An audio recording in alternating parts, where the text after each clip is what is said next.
Today, the players have just come out of the tunnel, walking through that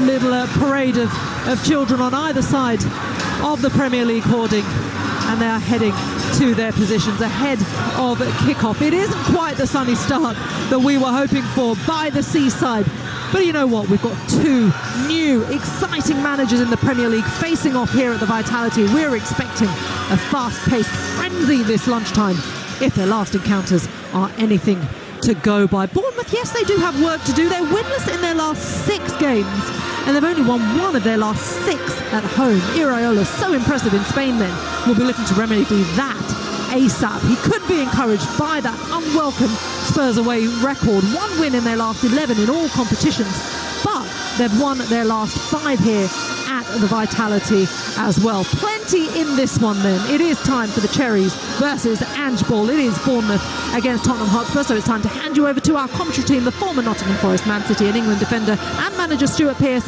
But first, Talksport's chief football commentator, Sam Matterface. Thank you, Reshma. Good afternoon, everyone. Well, we shouldn't really get carried away by the start of the season, whether it be crushing defeats or promising wins. We shouldn't, but sometimes we do. When Antonio Conte turned up, his histrionics and drive were exactly what Spurs needed. On this day 1 year ago, when the Cherries were crushed by Liverpool, Bournemouth were condemned, written off, finished. Speak to any Spurs fan, player, official, and they will tell you that Postecoglou has transformed the mood. And after they've beaten Manchester United and drawn at tricky Brentford, optimism is certainly high. Bournemouth had a go at Liverpool and only lost by 2 this year, so I suppose that's progress. But they haven't been able to use Tyler Adams or Alex Scott just yet. They're 2 big summer signings, so maybe judgment on them should wait too. Spurs are still dealing with the post-Harry Kane hangover. Bournemouth are still just getting up to speed with a demanding and exacting coach. So whatever happens today, we shouldn't get carried away. We shouldn't, but we might. Let me run through the 2 teams for you. Neto is the goalkeeper for Bournemouth, who start with Max Aarons at right back, Ilya Zibani and Lloyd Kelly as the 2 centre-halves. Kelly's recovered from a groin injury. Milas Kirkesh, the left back, praised for his defending in the first half against Liverpool last week and likes to get forward too. In midfield, Rothwell and Christie, not really 6s and 8s, but they'll do the job there today. Billing in the 10 position behind Dominic Solanke, who leads the line, and the wing players Justin Kluivert and Anton Semenyo. For Tottenham Hotspur, Guillermo Vicario is the goalkeeper, the right back is Pedro Porro, then Christian Romero and Mickey van der Ven are the 2 centre-halves, with Destiny Odogi, who's the left back. He joined a year ago from Udinese but stayed there until this summer. Papsar and Yves Bissouma holding midfield, with James Maddison in the 10, with Kulusevski wide right, Son Heung-min wide on the left, and Richarlison, still looking for his 50th Premier League goal, is leading the line. Bournemouth in cherry red and black stripes, Tottenham in all white today. Tottenham will shoot from right to left. Bournemouth, who are going through quite a considerable huddle away to our left-hand side, shooting from left to right. We're live at the Vitality Stadium, which holds 11,307. There is around about 1,100 Tottenham fans over on the far side, opposite us in the corner away to our right. Referee's Tim Robinson taking charge of just his 4th ever Premier League match and 1st of the season. Later on Talksport, Manchester United take on Forest in the Premier League from 3. Tomorrow, 3 games featured on the Sunday session from 1:30, including Newcastle against Liverpool. And next Tuesday and Wednesday, we're everywhere from the second round of the Carabao Cup. But first, we're at the Vitality Stadium, Bournemouth against Spurs, live and exclusive to national radio. It's only on Talksport. And the former England captain and coach and former Nottingham Forest defender Stuart Pearce is alongside us. These 2 played out 2 5-goal thrillers last season. Are you expecting more goals today? I think I am, to be honest with you. I think there's enough attacking intent in both teams, certainly, to call things open. And it's probably, normally August time, you're expecting sweltering hot, slow tempo potentially, but my goodness me, Sam, it's absolutely perfect to slip the ball around, isn't it? A nice sheen on the pitch. nice cool day, so it wouldn't surprise me. And a Bournemouth good pressing press. high up and trying to win the ball inside the 18-yard boxes. They look to try and play out Tottenham Hotspur. We expected exactly this. And here's Rothwell into Billing inside the area, right side, back to Christie, tries to flick it into the box, it takes deflection. Billing tries to bring it down, across comes Van der Ven and smuggles it behind and away for the first corner of the game. We expected it to be a clash of high intensity. Iraola likes to commit men high up and press high, likes his team to play with high intensity, and they've shown that in the opening minute and a half. Sam, it amazes me when you know the opposition, what they want. Why do you give them it? Tottenham have done exactly that. They said, we're going to play out in our own box, even though you've got 3 or 4 attackers bearing down on us. Christie to take the corner, the first of the game, attacking the goal away to our right. Left-footed in towards the near post, flicked away by Basuma, taken down by Rothwell and then sent back into the edge of the centre circle and Aarons works it wide again, and then Rothwell jinks forward, goes beyond Basuma and Richarlison, tries to poke it through to Semenyo, but across comes Pedro Porro, who's actually in the left-backer position at this moment in time. The two fullbacks have switched momentarily and it's out and away for a throw-in on this near side. 0-0. We played just over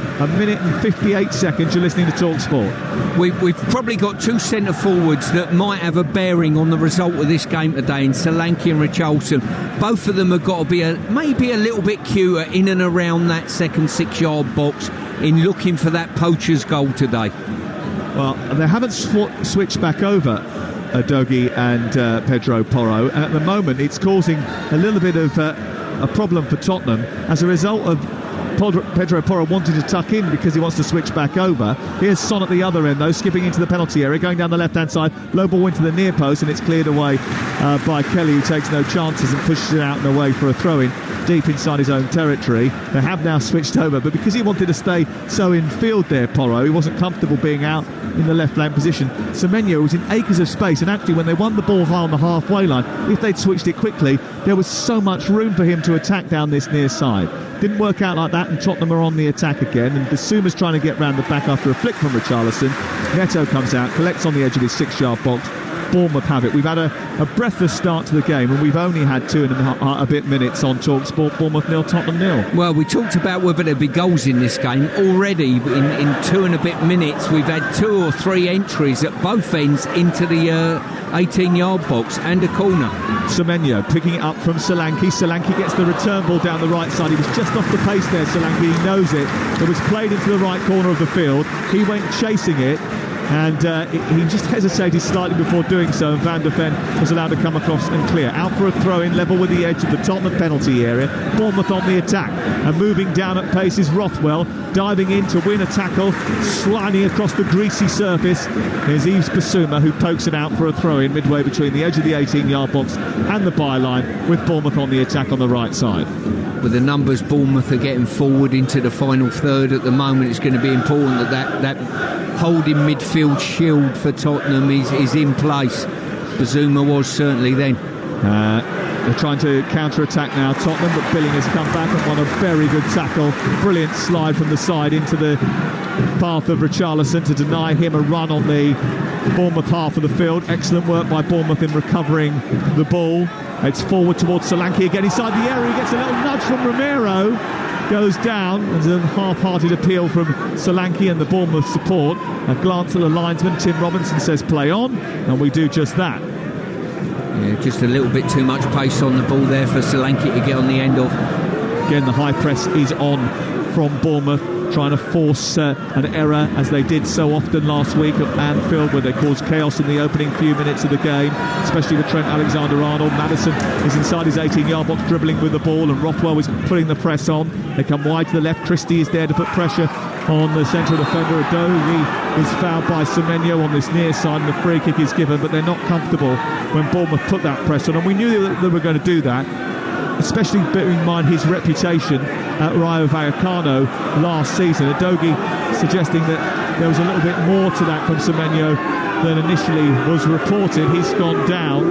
But the truth is that in the Big Five European leagues last season, only Bayern Munich forced more high turnovers that produced a shot than Iraiola's Rayo Vallecano last season. So that was an indication of the style that he was going to bring to the Premier League. Well, and Tottenham are fuelling that, and they're giving him encouragement by playing short passes in and around their back line. I understand they want to do that. That's their philosophy, but there's a fine line between encouraging it and gambling a little bit and actually being good at playing out. That was a really late challenge by Ryan Christie on Yves Bissouma. Referee said play on because they still had the ball. Christie and Bissouma still tussling down this left-hand side. I think he might come back and book Christie for that challenge, because it was very late and quite high. Ball played out towards this left-hand side, collected by Maddison, who's still deep inside his own half. Semenyo engages. Maddison's turning round to Richarlison and saying there's a massive space in the middle of the park which I'd vacated to pick the ball up. Someone's got to fill it. Here's Maddison picking it up from Sarr into the edge of the penalty area. Ball with the outside of his boot, trying to curl it into the left channel. It goes out of play on this near side, and it's away for a throw-in.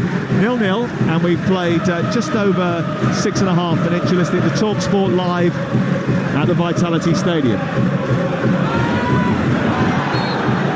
Another foul, this time on Kluivert on this near side, and it goes out for a throw-in. Andoni Iraola in the technical area, just giving the ball back to Max Aarons, who'll take the free kick from this wide right position. Bournemouth fans away to our right-hand side, banging the drum and making a little bit of noise to try and encourage their team. They're setting the tempo at the moment, though, Bournemouth, as they elevate the ball forward, and Pedro Porro allows it to bounce over his head. It's being chased by Kluivert, but it's picked up by Vicario, who was picked up from Empoli for £20 million in the summer. Hugo Lloris is still on the books, by the way. He's just not included in any way, shape or form. Fraser Forster is the reserve goalkeeper, and Postecoglou suggesting that Lloris will definitely move on between now and the closing of the transfer window on the 1st of September. And we'll keep you updated with that between now and then. Talksport, the place to be for transfers, that's for sure. Yeah, I think looking at Bournemouth here, Bournemouth have decided that Van der Ven's going to be the Tottenham defender. They're happy to leave free and allow the ball to go to him, and then initiate the press accordingly from there. Kirkes chests the ball down on halfway. Applause from the Bournemouth fans for his skill as he takes it towards the left-hand side. Not a great ball across the face of his own half by Lloyd Kelly, which goes straight out of play on this near side and away for a throw.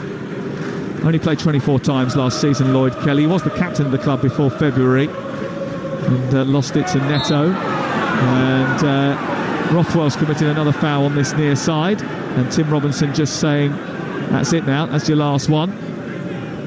And it's going to be a free kick to Tottenham just inside their own half. 0-0, Bournemouth 0, Tottenham 0, but it's been a really entertaining first few minutes of the game. And Christie again diving in from behind on Bissouma. Has to be a little bit careful. It's collected by Maddison. Rothwell gets it back, and then they try to play their way out from the edge of the penalty area, Bournemouth, but Maddison has found Richarlison, who sent it wide. Kulusevski just right of the area, trying to take on Billing. Sets it back for Pedro Porro. Porro with a back heel into Kulusevski. Space for Bissouma inside the area. He waits, plays it low into Maddison, who turns and shoots towards goal. Takes a deflection off Aarons. Aarons stops it eventually, and then manages to smash it out for a throw-in on this near side. It's away for a throw-in to Tottenham. I think Maddison settled into the game rather nicely, and at the moment, if I was Bournemouth, I'd make sure that someone's touch tight on him every time he receives the ball, because he gets his head up, he gets turned like any decent midfield player should do. Well, you wouldn't expect this to be goalless if you look at how both teams defended last season. Third and sixth most goals conceded. And the top flight meetings have produced 40 goals at an average of 3 and a bit a game recently. Here is Bissouma playing the ball to Udogie. And he goes down that left-hand side, plays it against the defender, and wins a corner kick, the first of the game for Tottenham Hotspur, away to our left. We've almost got a game here, Sam, where I think, you attack, we attack, you attack, we attack. It's fantastic on the eye. Yeah, it's a fast-paced, rapid, hectic start to the game, but it's still 0-0, live on Talksport after 10 minutes. It's into the near post, not a great corner from Maddison.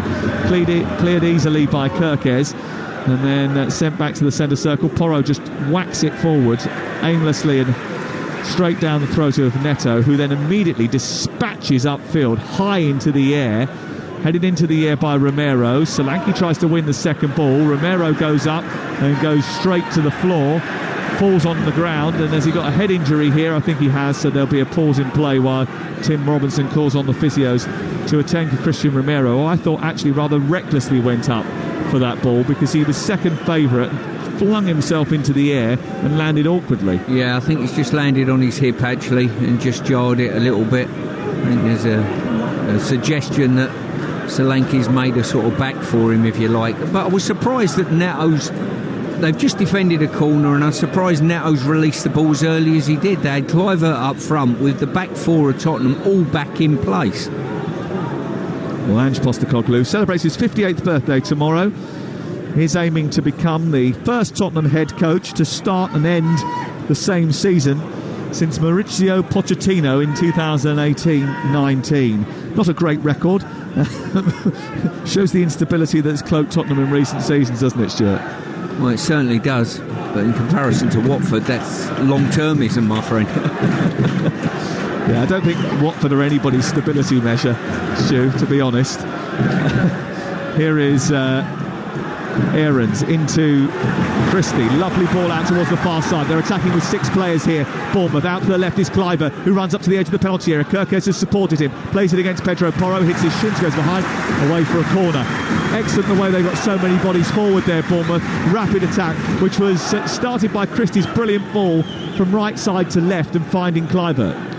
Yeah, there's certainly I love the energy about this Bournemouth team. I really do. In fact, going back to the Eddie Howe times, whenever you brought teams here to take them on, they're really good, manipulated the ball really well, and certainly this team have got that trait about them. Here is the corner, far side. Kluivert to take it. Drives the ball into the near post. Van de Ven manages to head the ball away.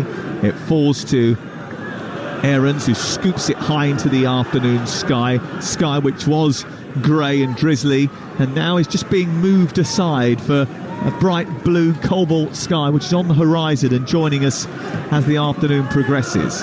Here in the right back position, Aarons tries to poke it into Semenyo, but it's dispossessed by Udogie, and he's joined from Udinese a year ago but stayed there to this summer on loan. He's started both games so far and he's been quite a bright introduction. He likes to come from that left fullback position into an inside sort of left position, play as one of the midfield players. Udogie, it gives them extra player in the build-up and allows Maddison just to drop a little bit deeper.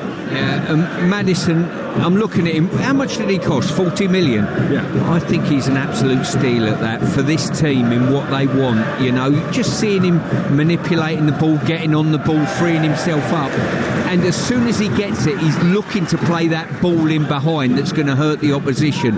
And whether he plays it or not is irrelevant. He looks for it straight away, and that's a great trait. He is. He's a terrific player, isn't he? And he's got great personality. He got 2 assists on his debut. He's quite happily taken Kane's old number 10 shirt as well. No bother about whether or not it belonged to a legend. He's just happy to embrace it. And he's won the ball back high up here, and he's flicked it into Son, edge of the area, back to Maddison. He's one-on-one with the goalkeeper, draws it down to his left, saved by the foot of the goalkeeper, and then at the second attempt as it bounced into the air off Richarlison, it is saved by Neto, and he was very lucky, Neto, not to concede there after his kick was intercepted by James Maddison in the first place. Well, I criticise Neto for launching a goal kick up front with 1 against 4 earlier, and he's done exactly the same. Really poor clearance, and Maddison nearly scored, and then from that resulting attack he's caught the ball and given it away straight away again. And he's the one with all the experience, but he did spill the ball when Szoboszlai hit one from distance and Jota followed up last week.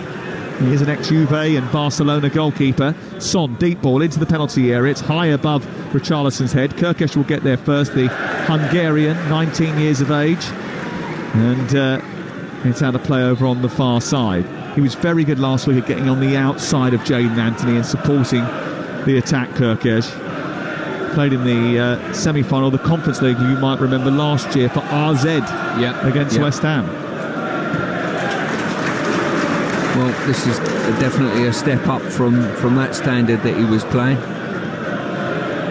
Well, we've played 15 and a bit minutes, and you're listening to Talksport. It's been a good game so far. Iraola, disciple of Marcelo Bielsa. You can see the hallmarks of that when you watch his team play. He actually captained Athletic Bilbao to the Europa League final 11 years ago. He expects his players to press from the front, high energy. But one of the things I noticed last week was that when they did that for large portions of the game, but did run out of energy in the second half. You can imagine it's quite a demanding way of playing. High ball up towards the left-hand side. But again, whenever they attack with so many players. And that sometimes can leave them a little bit misshapen at the other end, as Pat Sarr now looks to counter. Away on the right is Kulusevski for Tottenham, now approaching the edge of the penalty area. Good defending by Kirkesh, who slide tackles, pokes the ball away. Collected on the right by Pedro Porro. Then Sarr takes over. Now Bissouma drops his shoulder and tries to run in field, but he's being marshalled by Christie, just 10 yards short of the Bournemouth penalty area. 16 played on Talksport, live at the home of Bournemouth, the Vitality Stadium. It goes wide and then on to Bissouma, who plays it infield to Pat Sarr. Slips it into Maddison. Maddison past the goalkeeper and in with a little delicate touch, rolling his studs over the ball and arrowing it into the corner. He didn't get much on it, but enough to take it beyond Neto, and Tottenham Hotspur have the lead. James Maddison with his first goal in a Tottenham jersey. He left the stadium last week in a moon boot, and now he's got Ange Postecoglou over the moon. They lead by a goal to nil, 17 minutes gone. Well, the game's somewhere around 15 minutes old, and if I was scouting for another team, I would say make sure you get someone on and around Maddison at all times. And what a great run by him. Should have been picked up by the back line, to be fair. Really well-timed run, and the slightest of touches to help it on its way into that far corner. I think he's essential that they keep him fit this season, because I think Tottenham's fortunes will hinge on how well he does. I think the fact that he had that little tiny touch, just the little touch, not much on it, but just that little tiny touch, actually outfoxed Neto, because he was expecting something more, and he didn't really get much more on it than just that little feather of a stud which tickled the ball beyond him, and it just slowly but surely went into the corner of the net, and Tottenham Hotspur have the lead. He should have scored moments ago, actually, when he drew the ball down to the goalkeeper's right, and it was saved by Neto. He has scored now, and it's Bournemouth 0, Tottenham 1 on Talksport with Super 6. Simply download the app Super 6, get your entries in before 3 p.m. today, and you could become a millionaire without spending a penny. 18 plus. How many P's in that statement, Here come Bournemouth over on the left-hand side. Cliver into the near post. It's away and into the air by Romero. Forces Semenyo, whose volley doesn't connect.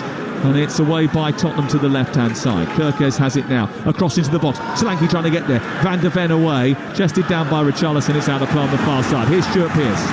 Yeah, I'm just looking at Bournemouth and how they want to play, and I just wonder, and I go back to Forest model last year, Nottingham Forest, when they've come into the division, Forest last year, played an open, expansive game, and all of a sudden, after 6 or 7 games, Steve Cooper said, I can't do this. We're going to get beat too regularly.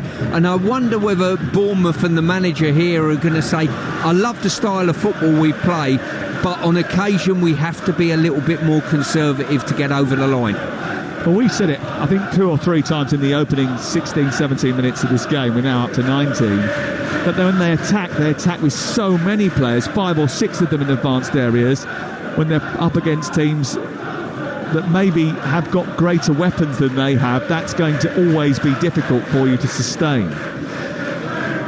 Maddison, who is definitely a very good weapon, whips the ball into Richarlison, who was coming back from an offside position. Play on, says the referee, and now he's stopped it as the ball was drawn straight into the Brazilian. They play it wide to the left, Bournemouth, and they look to try and search for an equaliser. They'll certainly hope they can score more goals and look a little bit more potent this season. They had fewer shots than any other team in the Premier League last campaign. The stats did look to have taken an uptick in the first 2 weeks of the season, but it is a small sample size, and they did get on the score sheet in both of their games so far this campaign, and they've won their third corner of the afternoon, and it's Bournemouth 0, Tottenham 1. Yeah, I just saw another example from Maddison there, ball into feet. First thing he does with his first touch, he turns, he faces the opposition goal. Second touch, he's whipping a ball into Richardson's feet from about 30-40 yards. Corner on the near side, which Ryan Christie will take in front of the stand away to our right, one tiered, sort of almost temporary stand. It's whipped in left-footed high up into the air. It's headed down by the central defender Zibanejad. It falls to Kluivert, who's trying to turn, and it's blocked by Basuma, but I think there was a bit of pushing going on involving Billing and Kluivert, and as a result of that, Tim Robinson gives a free kick to Tottenham Hotspur inside their own penalty area. It remains 1-0 to Ange Postecoglou's Tottenham Hotspur, who have changed their style too. A team that were passive and would sit back last season, ranked 20th for high turnovers, an indication of a team that put on a high press. Over the first 2 weekends, they've jumped to 8th on that list. So they themselves are quite happy to commit more players forward to try and win the ball higher up, Stuart. Yeah, and I think the common misconception is these stats are out there just for the fans' own good. But I tell you what, when new managers come into clubs, they look at these stats, whether it be high intensity runs, whether it be distance covered, entries into the third, and they pick the bones out of it. Van der Ven tussling with Solanke, who's chased him all the way to his penalty area. He plays it to Vicario, who rather unconvincingly played it back to Van der Ven. Doggy plays the ball infield. Maddison holds off Rothwell really well and then sends the ball beautifully down the left channel, and Son is scampering away into opposition territory and now into the penalty area. He stands the ball up to the edge of the box. Papsar arriving, shoots towards the far corner. It's on target, but it's saved by Neto down low to his left. There wasn't a requisite power in the shot, but it was a big chance. I'll tell you what Bournemouth didn't do there. They went, but with a seed of doubt in their mind on the press. And if you do that, you're going to get caught between two stools and have a big problem in a game like today against Tottenham, who we mentioned are arguably, well, I think their main strength is this counter-attack threat, especially with Maddison being won in the ball lineup. again, high inside opposition territory, and Papsar has sent it wide towards the right. Kulusevski, the Swede, jinks in, left-footed, tries to get a cross in. It deflects off a Bournemouth defender and bounces to Son, who's on the edge of the box, now left side. It's with Udogie, and then back to Van der Ven. Udogie again, down this near side, and then back to the halfway line, and they comfortably hand on to possession. Down the wide left, Udogie comes forward again and then overhits the ball, gives it straight to Aarons, and then Aarons, who won the European Under-21 Championships with England, nudges it out towards the near side, the Bournemouth right. It's a high-paced game, and it's a real game of chess, isn't it? Both teams taking risks and gambles, and at the moment those gambles paying off for Tottenham. Yeah, I think Spurs look as though they're the side with more cutting edge, though, Sam. You know, with Maddison in the ranks, that's certainly the case. And Bournemouth have got to make sure if they're committing to this press and this aggressive press, they've got to go full court on it. You cannot afford to even have one player that's not fully committed to it. Well, there's lots to do on the to-do list for Ange Postecoglou. Last week against United, you saw their deficiencies at the back in the first half of the game, and there was a couple of misses in front of goal as well. They weren't great in that first 45, and maybe a little bit fortunate to go on and win the game. But their second half performance was much better, and certainly enthused the Tottenham Hotspur crowd. And I think they'll be enthused by what they've seen so far. They rode an early storm here from Bournemouth, and rather apt, I suppose, because of the weather. Things are now brightened up for Tottenham Hotspur. Here is Maddison, just short of the centre circle. Plays it square and wide to the left, and Udogie. He gets it back to Van der Ven. And then it's Vicario, the Italian goalkeeper, who takes a touch, then left-footed drills it through the middle. And it's flick on by Richarlison, which runs through to Kulusevski. Kulusevski now 10 yards short of the penalty area. Held up by Kelly, but goes on the outside. Goes down the right towards the byline, produces a cross, which takes deflection and cannons off Kelly and goes behind and away for a corner kick. It's good play that by Tottenham. Through the middle, a little flick on, rather simple. Yeah, it was simple because the press was right for Bournemouth at the front. They pressed the goalkeeper hard. He had no out pass. So it was just a straight clearance. Once you do all the hard work at the front of the team, you've got to win the header on the halfway line. If you don't win that header, all of a sudden someone switches off, Tottenham are in behind you.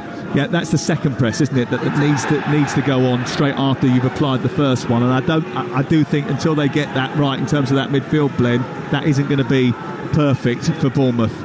They're still waiting on a couple of players to get their full fitness as the corner comes in from Maddison into the near post. The header away is by Aarons, comes back to Sonner on the volley, strikes from about 20 yards at a diagonal angle, and it whizzes past the left hand upright and goes out for a goal kick away to our left hand side. But Tottenham Hotspur have been the most threatening of the two teams, and as a result they lead by a goal to nil live on Talksport. Yeah, the initial early euphoria from Bournemouth has waned slightly, and Tottenham look as though they're the team with the ascendancy. Big old day today on Talksport with Adrian Durham taking you round the grounds from 2:30. Manchester United against Nottingham Forest is live on this station from 3 o'clock. If you're going to a game today and you've turned us on your way, thank you very much for lending us your ears. We'll do our best to bring you all the team news from the 3 o'clock games as it drops in around about an hour's time. We've got the game day phone in on your way home as well with Jamie O'Hara and Gabby Agbonlahor, and Mark Goldbridge is on from 7:30 tonight. And that big fight tonight, Usyk against Dubois, live on Fight Night with Adam Catterall, Gareth A. Davis and Spencer Oliver and Andy Clark tonight as well. Ball into the box from Tottenham from the right hand side, which is driven in by Maddison, but it was too hefty for Son and goes behind and away for a goal kick away to our left hand side. This is Talksport. Yeah, neither a cross nor a shot really from Maddison there, and just too much pace on it, out for a corner. Once again Bournemouth intense on the press, 1, 2, 3 players, and then the third one, when the ball was played beyond them, someone's not done their job in midfield, and Tottenham get out.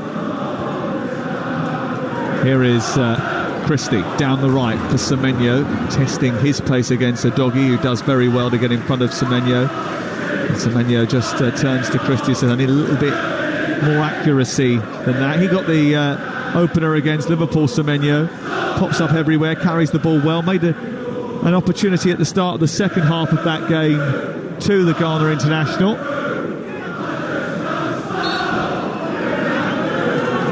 Left back is Udogie, and he's taking a throw for Tottenham.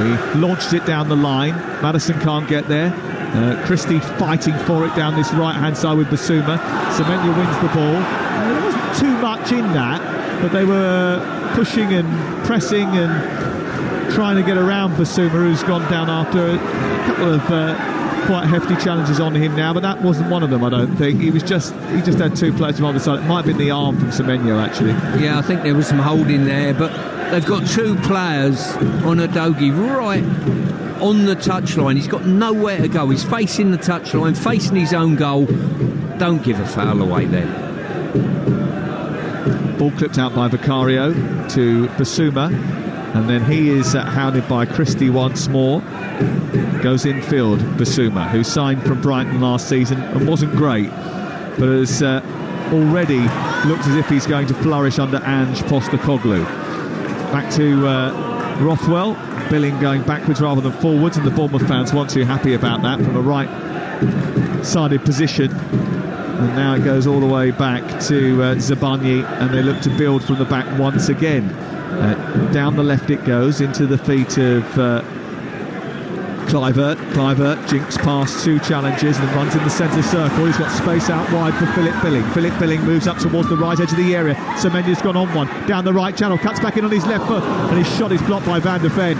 And it needed to be, because that was arrowing into the corner of the goal. And it was good work by Bournemouth. A little bit of an overload on this near side, the right. Philip Billing making the most of it. And then Semenyo being played down the right channel, cutting in on his left foot, and he had a chance. Yeah, I think Semenyo's set-up play deserved a better finish from himself. I really do. Cut inside really well, turned Van der Ven, and he opened the goal up and then just almost pulled his shot into a block. I mentioned to you that there's been one or two hefty challenges down in front of us. I think Pap Sarr has picked up an ailment and as a result is needing a little bit of treatment. Gives me a chance to tell you what's coming up on breakfast this week. I don't know if you've heard Ali McCoist and Andy Townsend together between 6 and 10 on Mondays and Tuesdays, but it is absolutely fantastic entertainment, those two. I think they were made for each other, Andy and Ali. Got some great names lined up this week on Talksport. Jermaine Genius is coming on the show, Vinnie Jones, Danny Rose, Dan Carter, and we've got the usual features like who makes their weekly five-a-side team and the contentious decisions, which are always very, very good. Unbelievable ref, which is a good little feature. Loving it. That's with Andy and Ali. Monday and Tuesday, 6 till 10 on Talksport. And if you want music, then why not tune in to Virgin Radio? You can get on the Virgin Radio app because Chris Evans is back on breakfast 6:30 on Tuesday morning. I think it's on Tuesday morning because of the bank holiday, but certainly well worth a listen whenever in your car on doing the school run, which is about to come back soon, isn't it? The old school run. That's on the way very shortly. Don't look at me quizzically. I know it's been a while since you've had to do that, but some of us have to do it. Throwing over on the far side to be taken by Kirkes. Kirkes tosses it in towards the near post. Basuma away. It's further clear by Son and then picked up by Rothwell and then back in by Aarons out towards the right hand side. Semenyo chips in left footed, drives his ball centrally, but it wasn't a great pass. It was cut out by Basuma. And Papsar still trying to come on this near side, but he has to be delayed by 30 seconds before he can come back on after receiving treatment. That's a new rule. Semenya down the left-hand side, plays it on towards Kirkes, then back to Kluivert. Kluivert travels centrally, chips it forward, looking for Solanke. Solanke tries to get up there. I think he might have been in an offside position. He is going to be important, though, Dom Solanke, isn't he, for Bournemouth? He's been involved in both of their goals in the Premier League this season.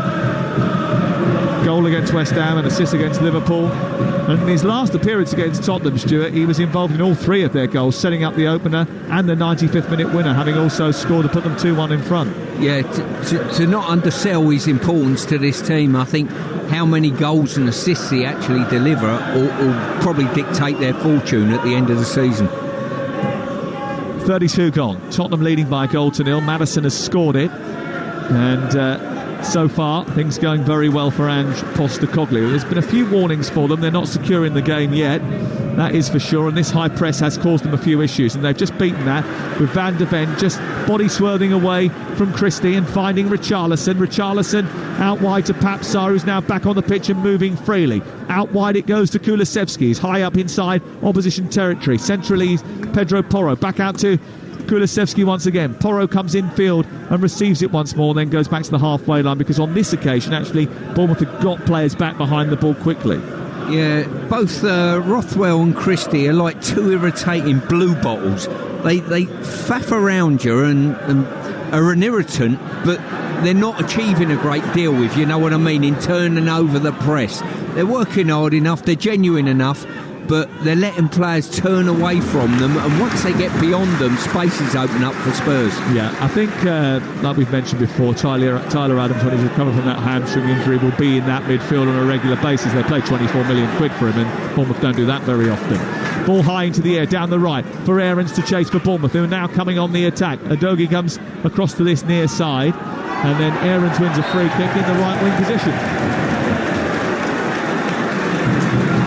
Free kick from the right hand side. This is what irritates me with sort of probably today's football. Everything's so set up and dictated to, instead of Aarons jumping to his feet and just playing a quick ball into, I think it's Christie alongside him, and they're in behind Tottenham's back line. Quick free kicks in the modern game really catch teams out. They're so well coached, they just expect to drop back into formation all the time.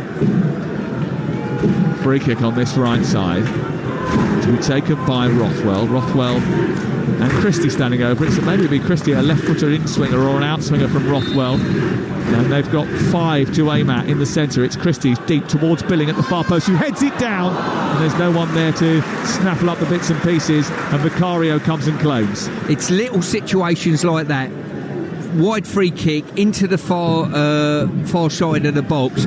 Billing heads it down straight into the goalie's hands. That's where you're hoping the likes of Solanke is going to get a little nick into the net and stuff like that. That's where the likes of Harry Kane will be gravitating, reading the ball. That's the difference between really top strikers that can score 25 goals a season, little tap-ins from that distance. There isn't that many, is there, that do that and read it in that manner nowadays. I mean, there's such a dearth of number 9s. I mean, we look around the leagues, where are you getting those 20-goal strikers from now? 20 goals in the Premier League is a massive total. Well, I think you look at any striker that's going to get double figures and beyond, chances are they're going to get contacts. The ball's come in the box enough for Bournemouth, there's no doubt about that in this game. But I'm looking to see how many times Solanke's got on the end of things that have just dropped into areas and landed on the ground. And at this moment in time, maybe I'm expecting too much from him. Here he is, winning the ball on the edge of the penalty area, getting to the edge of the box and slipping it wide onto Semenyo. Didn't go for the shot. He played it to Semenyo instead. Semenyo trying to find a way. Oh, that's a late tackle by Romero. He never got the ball. You think it's a great tackle? Really good tackle, in my opinion. Here is Maddison onto Richarlison at the other end, inside the area. Oh, it comes off the defender. Richarlison dances round him. He still can't score with an open goal. It's cleared by Kirkesh into the air and dragged out to this near side. Well, the Bournemouth bench are absolutely furious about the tackle on Semenyo. Tim Robinson has now stopped the game to go back to it. Let's have a look at it on the replay. How much of the ball does he get? I think he's won the ball personally. He's obviously caught some of the player as well. Crikey, it doesn't look nice, does it? He's wrapped his left leg around the trailing leg of Semenyo and brought him down, and looks to have done him some damage. At the other end, Richarlison has gone through one-on-one. Was there a handball there as Kelly slid in? He rounded the goalkeeper, Richarlison. He still couldn't get it away. Kirkes cleared it off the line. Getting back was Joe Rothwell, and Richarlison again is denied. Well, Postecoglou is on the touchline demanding a handball. Richarlison's just manipulated the ball through Lloyd Kelly's legs, and his trailing arm as he slid on the floor has just caught the ball with his hand. But I'm amazed that ball didn't end up in the back of the net. Well, it was a chance for Richarlison, and one of the things he's got to do, and on that to-do list, I mentioned it earlier, he's got to get Richarlison or Son firing in front of goal. Richarlison plays well as a focal point, and he did so against Manchester United, but when they get opportunities like that, it's got to be converted. That's got to be reviewed, hasn't it? But is that Kelly diving in? His arm is behind him, and he lands on the floor. I think you're allowed to use your arm to cushion your fall, so I suppose hitting that is going to be one of those where it should be allowed. But we saw Lewis Dunk have a penalty given against him for something similar. Well, what I'm going to do, I'm going to play devil's advocate here and say if he didn't put his hand on the ball and slow the momentum of the ball down, Richarlison would have just run onto the natural movement of the ball and slid it in with his left foot. Instead, it slowed it down, and in the end, he was on top of the ball and had to sort his feet out, and it probably stopped the goal. So should it have been a penalty? I would say yes. Okay, interesting. Another one for Ali and Andy to look at on Unbelievable Ref between 6 and 10 tomorrow morning. We'll do it on the Men in Black tomorrow on the Sunday session as well, which starts at 1:30, and we'll bring you all the action from the Premier League and from the Rugby League and the F1 too. Here's Kluivert rolling at the Tottenham defence, and he overran the ball there as he tried to drag his team up the pitch, and now has given it away and invited the counter-attack. Here comes Bissouma moving towards the edge of the penalty area, gets to the edge of the penalty area unchallenged, plays it left on towards Maddison, flicks it round the corner onto Son. Son is dispossessed by Zabarnyi, and the ball goes out towards the right full-back position. We've played 38 minutes. You're listening to Talksport. It's Bournemouth 0, Tottenham 1 on Talksport with Now Sports. And don't forget, with Now Sports, you can watch all the Sky Sports action like Brighton West Ham live today for $11.99. No contract search. Now Sports. Now, I've got to quantify this next statement I'm going to make here by the fact of I don't have to chase him up and down a football pitch. I think Son's lost some of his zip. What do you think? Have a look. Give it 5 minutes. Can I just keep an eye on it? Yeah, I certainly wouldn't want to chase him. I know that much. My hamstring's just gone thinking about it. Here's the free kick wide on the left for Maddison. It's like a corner really, because it's only 5 yards in from the quadrant. There is a one-man wall in Cliver into the box. Bournemouth weren't very good from set pieces defending last season. They certainly weren't very good at Anfield either. Here's Maddison's delivery. It's over the top of the goalkeeper. It's headed down by Richarlison. And it's into the side netting. And it's another big chance for Richarlison and Tottenham. And it's another bit of poor set-piece defending from Bournemouth. Well, he was probably about 2 metres beyond the far post. Brilliant free kick in there, I've got to say, with whip, with dip, and he's just got above it, headed it down, tight angle. It would have been a good finish from there, but he'd have expected to at least hit the target or get it blocked by a defender. Bournemouth were the worst team defending set pieces in the Premier League last season. Kluivert down the left channel as they look to attack. The tackle comes in from Pedro Porro, and then Bissouma rides the challenge of Christie and then plays the ball upfield, but Semenyo continues, wins it back. Now they've turned it over and it's 4-on-4, and the ball's with Christie at his feet. He drives it left-footed. It's parried away by Vicario, saves the ball to his left, and Solanke can't pick up the rebound inside the penalty area, but that came from a high turnover. Christie ratting around, winning the ball back, and then shooting from distance, saved by Vicario. Yeah, there was a press on there by Rothwell, I think it was, and he should have done better against Bissouma, I think, when he pressed him. But the trouble is that they're struggling to take the ball off the Tottenham players when they're in really good pressing positions. They're doing all the hard work, they're just falling down a little bit with maybe technical ability. Expending the requisite amount of energy without getting the desired result. Exactly, they're getting nothing to show from their hard work, but maybe I need to give a bit of credit to the Tottenham players for keeping possession in really tight areas. Here is Zabarnyi winning it off Richarlison and coming down the right hand side. Richarlison just leans down and checks that his calf is still intact after having to twist and turn away from Zabarnyi. Bournemouth 0, Tottenham 1. Both teams have had chances. Tottenham have had chances to extend their lead. Bournemouth have had 1 or 2 chances to get on the score sheet themselves. Opportunities more than chances, maybe. Here's Semenyo down the right side. Across comes Van de Ven, slides in, puts the ball out of play, and it goes away for a throw. I'm just looking at the makeup of Bournemouth's midfield three, and Billing had drifted out to the left. Rothwell and Christie had vacated the central area, and all of a sudden, any turnover, there's nothing in the middle of the pitch. Kluivert down the left-hand side. On the run is Kirkesh. His cross is defended by Porro. Goes out for another corner to Bournemouth. Their 4th of the game so far. Bournemouth 0, Tottenham 1. We're into the final 5 or so minutes, final 3 minutes of the first half, plus added time here at the Vitality Stadium. The first Premier League game of Saturday. Manchester United, Nottingham Forest to come. And we've got the phone in from 5:30 as we keep you up to date with Brighton against West Ham. 3 games tomorrow from the Premier League on the Sunday session from 1:30. We'll keep you updated with everything. You won't miss a beat of the action. But we're concentrating on Bournemouth and their attempt to come back against Tottenham. They have a corner far side. Rothwell to take it. Right-footed in-swinger flicked into the air by the first man. And it's retrieved at the far post by Lloyd Kelly.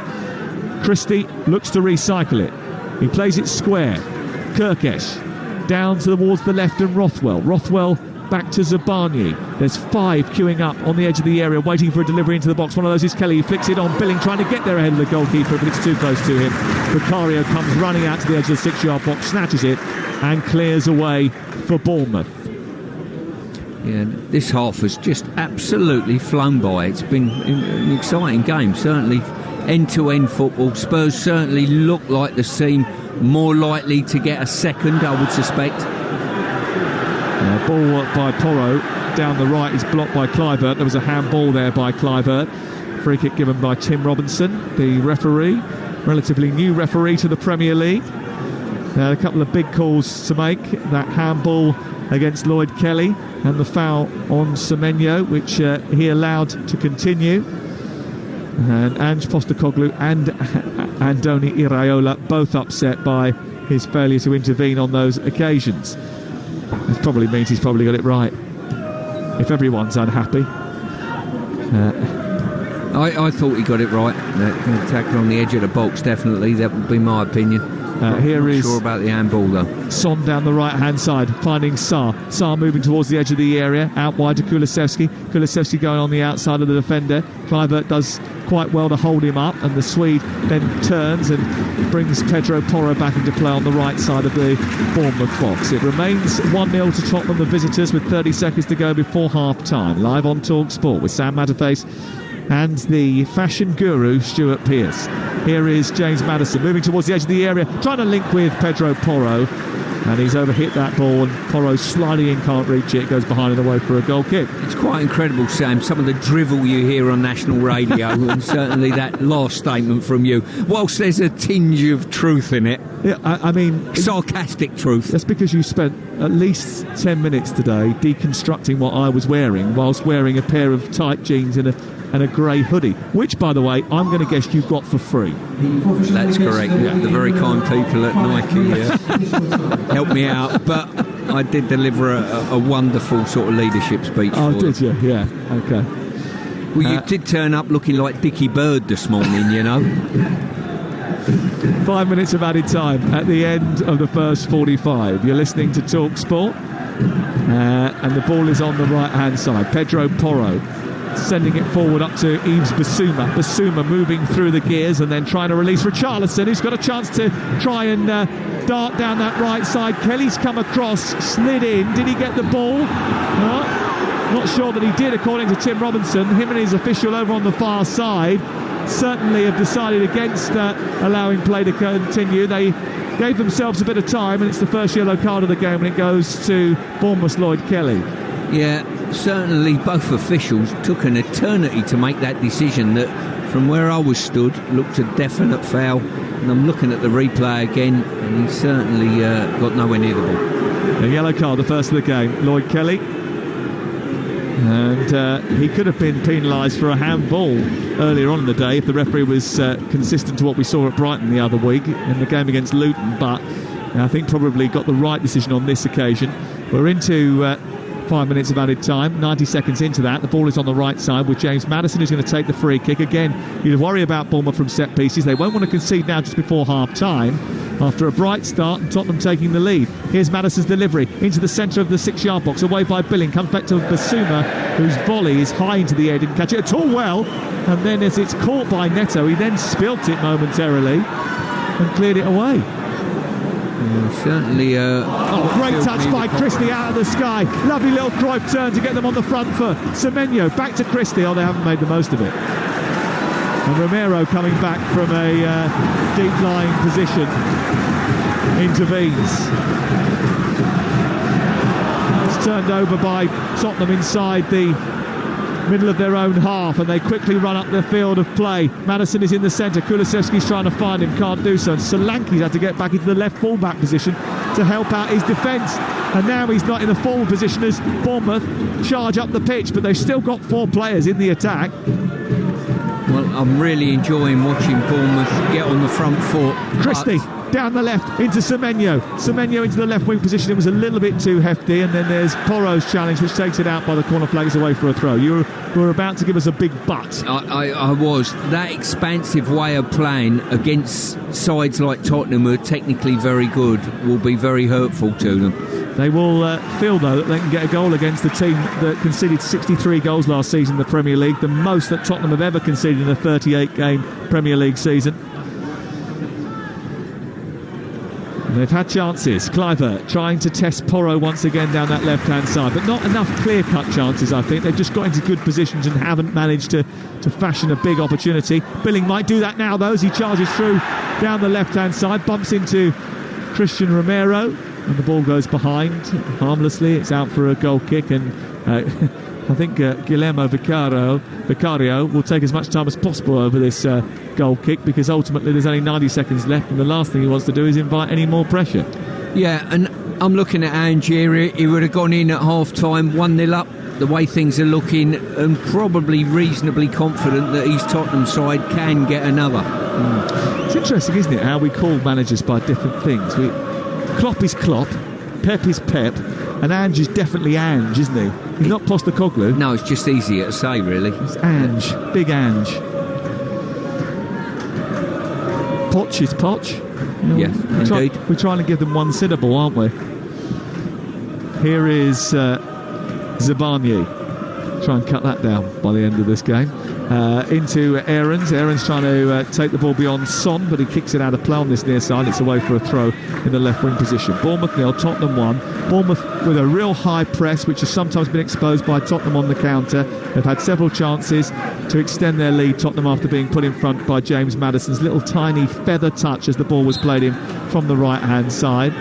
But they have cultivated a couple of opportunities, Bournemouth, as well, whilst putting pressure on that Tottenham defence. But as Stuart has articulated, Ange Postecoglou will be thinking he can get another goal.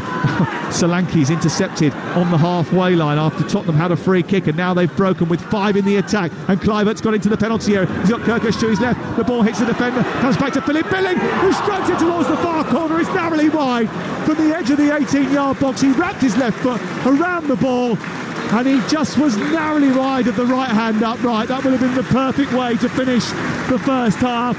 The best opportunity they've carved out in the game. Philip Billing from the right edge of the area, left-footed, and it was almost 1-1, Stuart. Well, there's no almost about it. He should have scored there. That was a bad miss. Looking at the replay, he's missed the far post by, let's say, too much for a player of his ability and from this league's ability. He should be scoring. Well, Tottenham, the last time Spurs came here, they had to come back from 2-0 down. This time they've taken a 1-goal lead into the break, but they haven't had it all their own way, despite the fact that they've probably been deserving of their advantage at the break. They could be heading to back-to-back Premier League wins at half-time. It's Bournemouth 0, Spurs 1. Sam Massiface, thank you very much indeed. The pitch was cleared pretty quickly, and wow, Stuart Pearce, Philip Billing, so agonisingly close to restoring parity in this game. Yeah, he certainly was. In a game that I think Tottenham have shown the ascendancy in the game, they got the nose in front, and they would have been expecting to go in leading the game. That was a gilt-edged chance for any player. It just rolled to him on that left foot. He's opened up his body, but just got too much on it and put it too wide. Been enjoying this first half, Stuart? I loved it. It's been a brilliant game. To watch, hasn't it? High tempo from both teams. Both teams look as well, more so Tottenham look as though they can score and will score in the second half. But Bournemouth are having their opportunities as well. Having their opportunities within the game and a little bit more quality in and around the box, they're going to create chances like the one we've just seen. Yeah, they certainly are, aren't they? Either way, it's been a great watch, hasn't it, this first half, as you say. Plenty more to come in the second half. You feel that both sides are going to be edging towards more goals. Richarlison, oh my goodness, I've got to ask you about him. 2 gilt-edged chances for him. How on earth has he not scored? Particularly, at least the one. Yeah, well, let's just take the second one, for instance. I think he's gone through and a slight touch of the hand has slowed the ball down, which has just tied it up between his legs. Otherwise, I think he would have scored. But saying that, you would say if you sort your feet out quickly enough, you slot it in the net. You know, we're all up off our seats, and unbelievably it stayed out. But he certainly had a couple of good chances, and I think with Maddison in the team this season, he's continually going to have those chances. But he's got to take them. He's got to take them, exactly. Ange Postecoglou has been talking about that actually, and he says, look, it's only been 2 games now. This is the 3rd one. He said, look, if by the end of the season he hasn't scored, then I'll take a look at it. But let's give Richarlison a chance. Had a couple of opportunities today. And also for Bournemouth as well, really strong front-footed football as well. The second half should be pretty tasty indeed. That is up next. Game day exclusive on Talksport with Now. Stream the Premier League where every match matters. Live for £26 a month for 12 months, no contract. Offer ends 3rd September. Search Now Sports. 18 plus. Stream via internet. Terms apply. We all fantasize about our perfect home. Watching the big game cozied up in the snug. Balmy summer nights with the kids playing on the lawn. We're playing real-life football! But come on, this isn't real. Listen, if you're serious about making your fantasy a reality, find out what your home is worth instantly with a free online valuation estimate. Get real about moving. Get on the market. Most common time to obtain an online quote between 1st of June 2022 and 30th of September 2022 is under 3 minutes. Excludes Northern Ireland. In sport, what's just as important as the goals, the glory, the roar of the crowd? Yes, it's the half-time break. Time for a breather, a reset, to keep everything on track. In sports betting, Betfair's safer gambling tools help you do that too. Like timeouts, so you take that all-important halftime break. Or deposit limits, to help you keep count. Manage your play at safergambling.betfair.com. Simple ways to stay on top of your game with Betfair. 18 plus begambleaware.org. Screwfix Sprint delivers from store to door in 60 minutes or less. So, whatever the job, you can do it with less disruption and more action. Less time on the road and more time on the job. So don't break your stride. Screwfix Sprint. Order now exclusively on a Screwfix app. £5 delivery charge, no minimum spend. Don't stop. Sprint. Conditions and geographical restrictions apply. Selected products. Friend, bag yourself some Sainsbury's, One Stop, Asda, Co-op, Iceland on Just Eat. For your hostess with the mostest self, barbecue chef self. I can't believe I forgot that self. Help yourselves to some alfresco brunchy bits, summer salad stuffs, snackety snacks. Get your groceries delivered pronto quick shop now. Delivered for free. Groceries, we got it. Did somebody say Just Eat? Participating stores only. Subject to availability and store opening times. Minimum spend applies. Service charges and other charges apply. See justeat.co.uk for more details. Football's back, and so is the ultimate coverage with the Sun's free pull-out goals! With the best writers pitch side for in-depth match reports, it's all about goals! And with unrivaled news from the Premier League to League 2, it has to be goals! Get your free copy of Goals every Saturday, Sunday and Monday in the Sun. Only one radio heavyweight brings you canvas-thumping coverage of the biggest bouts in world boxing. Talksport. And now, in collaboration with Boxer, go the distance with unparalleled ringside commentary of the biggest boxing showdowns. Including the highly anticipated Liam Smith versus Chris Eubank Jr. rematch on September the 2nd, live at Manchester's AO Arena. From the weigh-in to the final count, hear all the action live and for free on Talksport. Plus, check out Boxer.com for the last remaining tickets. You're listening to Game Day Exclusive live on Talksport. I'm Reshmin Chowdhury. It is half-time here at the Vitality Stadium. It's Bournemouth 0, Tottenham Hotspur 1. James Maddison with his first goal for the club, but it's been a brilliant first half of football. Really looking forward to the next 45 minutes or so. But we do have some breaking news to bring you on Talksport. Now, it's regarding Luis Rubiales, the president of the Spanish Football Federation. And the FIFA Disciplinary Committee have provisionally suspended him from his role from all football-related activities at national and international levels. You'll remember, I'm sure, it's an extraordinary story. It's in regards to his conduct at the Women's World Cup final in Sydney. Rubiales yesterday publicly refused to resign in a press conference.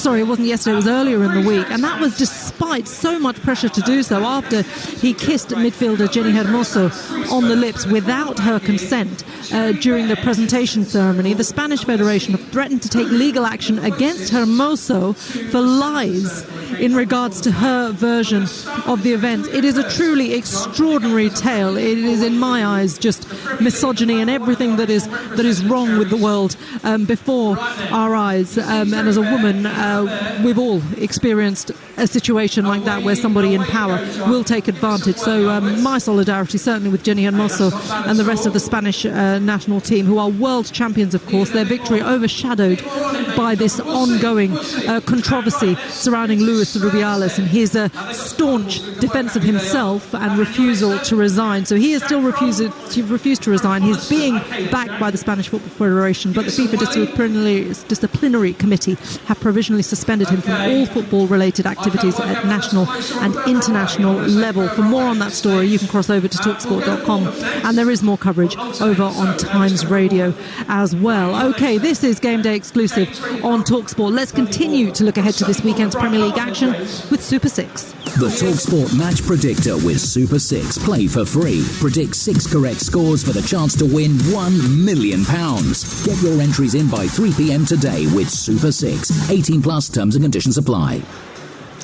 OK, Okay, each week we'll be discussing games that are featured within Super 6. For those of you that aren't familiar with Super 6, it is a free-to-play football game where you can win huge jackpots through your own knowledge. Simply predict 6 correct scores to win the jackpot. This week it is a huge £1 million, and even if you don't manage to get 6 correct scores, there are more ways to win, with a guaranteed 5k up for grabs every single round if you get the most points, and plenty more besides. Stuart, we're going to run through the final 3 games on the list. Just while we're here, you did point out, and he's just gone back into the tunnel, Oliver Skip was warming up, wasn't he? Oh, he's there. He's literally just there. He's the only sub that's still out here and went for a decent warm-up situation, so whether he's coming on or they're just prepping him just in case, who knows? Yeah, who knows? We shall see, I'm sure, over the course of the next 45 minutes or so. But let's stick to, as I say, the final 3 games on the list of Super 6. One of them is Manchester United against Nottingham Forest. That one's at 3 p.m. We've got live coverage of that here on Talksport. What do you think for that one? Well, once again, I've gone against my team here. I think United will probably have too much for them. I think Forest will go, they'll defend diligently there, but I think United have probably got too much in the attacking areas, and I've gone for a 2-0 United victory. Oh, okay. And Arsenal-Fulham? Arsenal's form they're on at the moment. I've gone for 3-1. I don't think Fulham are as strong this year as they were last year. I've gone for 3-1 Arsenal. Well, exactly that. And Everton against Wolves. I mean, 2 teams that are tipped to struggle throughout the season. What do you make for that one? Well, I think it will be very low scoring. I've ended up going for a 1-1 draw between the 2 of them, and both teams cannot afford to lose this game, it'd be fair to say. Yeah, very fair to say. OK, well, United against Nottingham Forest is live on Talksport from 3 p.m. this afternoon, and over 900,000 entrants are expecting Manchester United to bounce back and win following that 2-0 defeat to Tottenham. That is all thanks to Super 6. Simply download the app Super 6, get your entries in before 3 p.m. today, and you could become a millionaire without spending a penny. 18 plus, or should I say, as Sam said, a penny. 18 plus. Terms and conditions apply. The TalkSport Match Predictor with Super 6. Play for free. Predict 6 correct scores for the chance to win £1 million. Get your entries in by 3 p.m. today with Super 6. 18 plus. Terms and conditions apply. Adrian Durham is live with you following this game. He'll be taking you around the grounds in the Premier League and EFL and beyond as well. Adrian's at the Emirates today for Arsenal against Fulham, whilst hosting commentary of Manchester United against Nottingham Forest. Probably a good job you're not at Old Trafford today, Adrian. Why? Just saying. Don't know, you might not have too many friends over there. I mean, you might.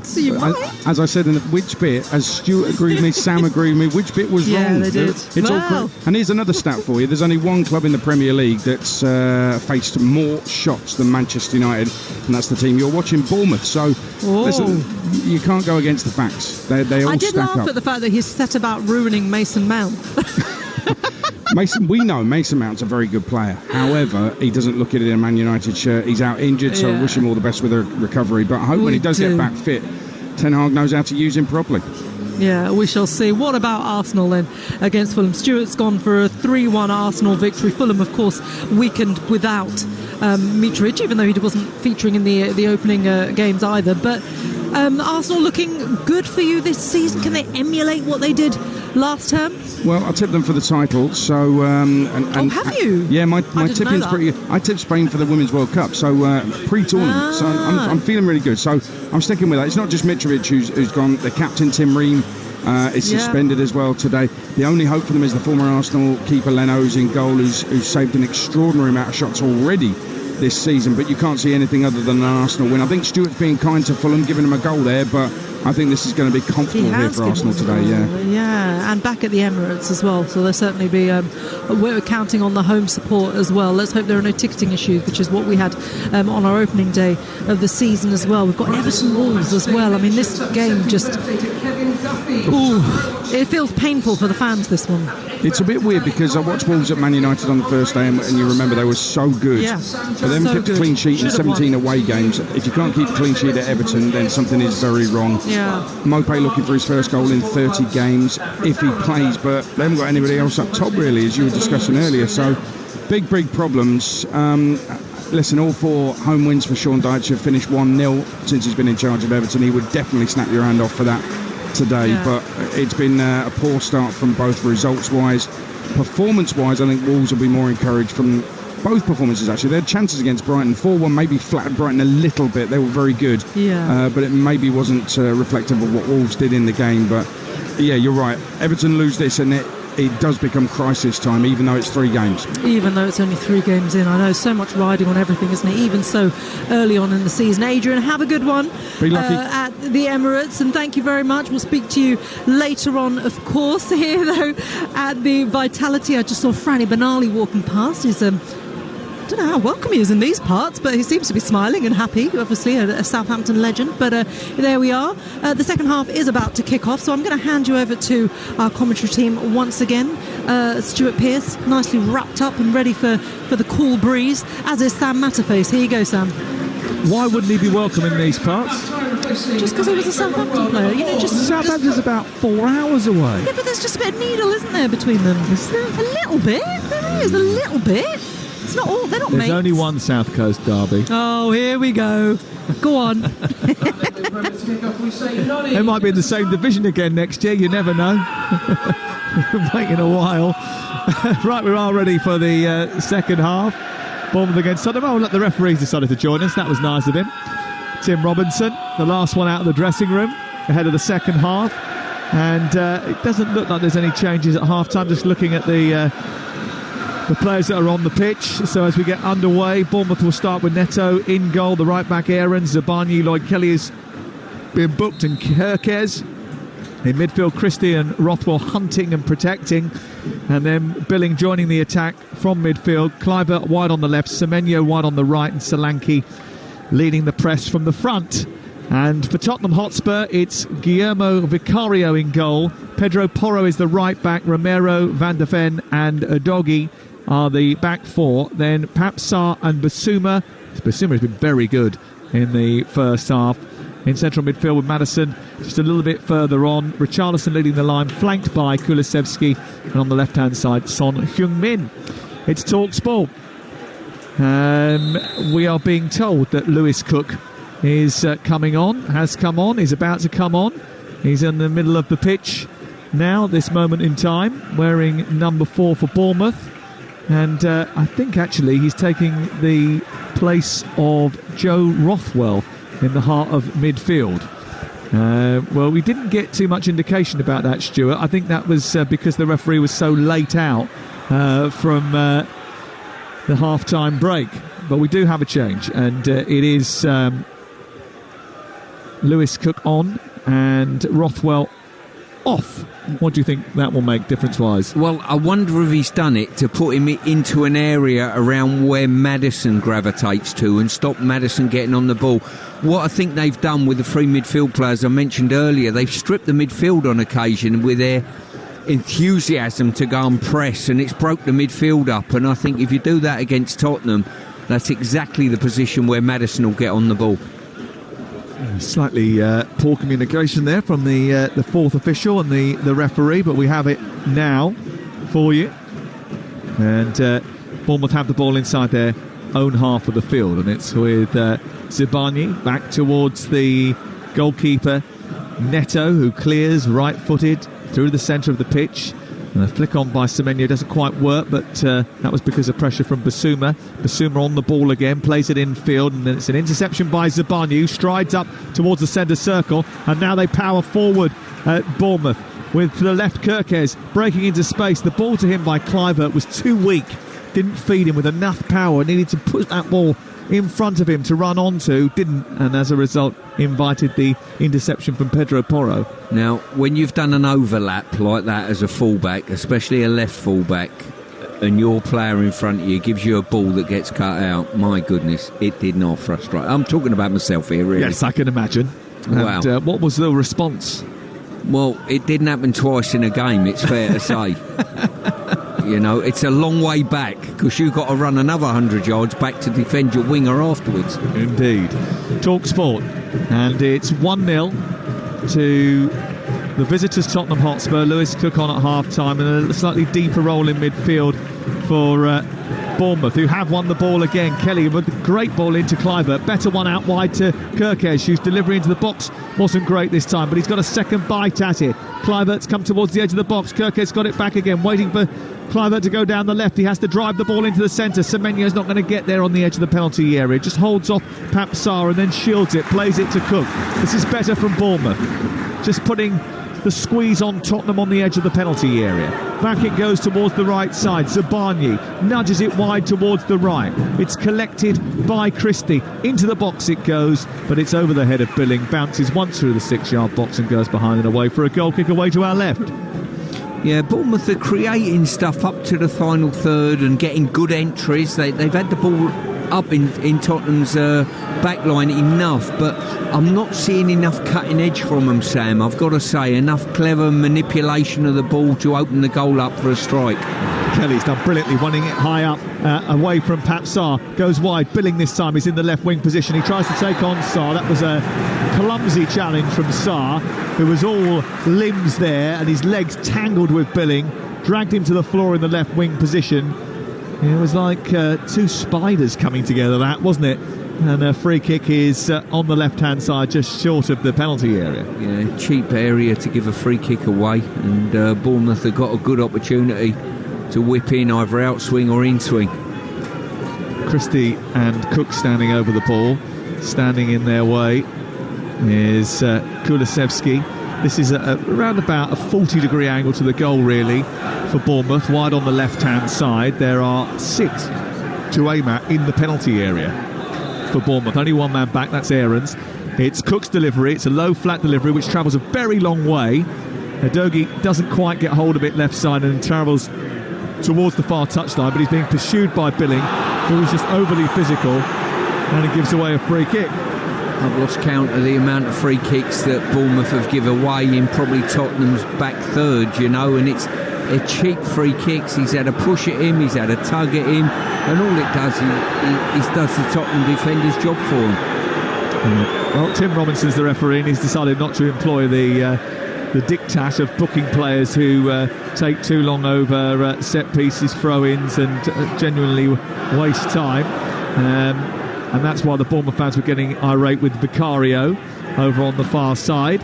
It is 1-0 to Spurs, but Bournemouth have started the second half brighter. It has been a really entertaining game, a good match to watch. And when you were speaking to some of the Bournemouth fans at half-time, they were like, well, it's a contest, it's a match, it's a game, we're in it, and it is entertaining. There's stuff happening. And that's not always the case, and it wasn't always the case over the course of the last few seasons. Tottenham should have lost here last campaign, shouldn't they? They were 2-0 down, 1-3-2. They've only lost here to Bournemouth once in 6 Premier League meetings, though, and that was in no small part down to the fact that they finished the game in 2019 with 9 players.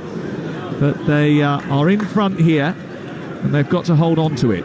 Kelly drives it forward. Again, idea was right, execution not perfect. Philip Billing can't get hold of it from Papsar, and in the centre circle, Basuma leaves it for Udogie. He runs into trouble. Semenyo robs it and runs past the Italian, and now Basuma's backpedaling, and he skipped past Basuma, played it out to the left, but it was too heavy. I think there was a foul there by Basuma, and the referee's now going to pull it back. The reason it was too heavy was because he had to hurdle the attempted tackle of Basuma. The referee spotted that, and when it didn't go in Bournemouth's way, he decided to give them a free kick, and it was right to do so. Yeah, Semenyo's done well there, back, recovering, turned the ball over, and his pass, I think once he skipped past the challenge, his pass was probably a little too heavy, and the referee helped him out a touch.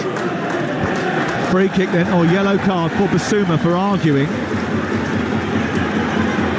An unnecessary yellow card for Yves Basuma, first Tottenham player to go in the notebook. Only 2 yellow cards so far in the game. Son is having a go at Tim Robinson, and marching out the 10 yards for Son and Maddison to go back. Eventually they've done that. Cook and Christie standing over the ball. To the right is Aarons in space. Now they've got 5 in the box and 1 right on the edge. Tottenham defending the edge of their box. They've sent it short to Cook, and then Kirkesh goes down the left-hand side.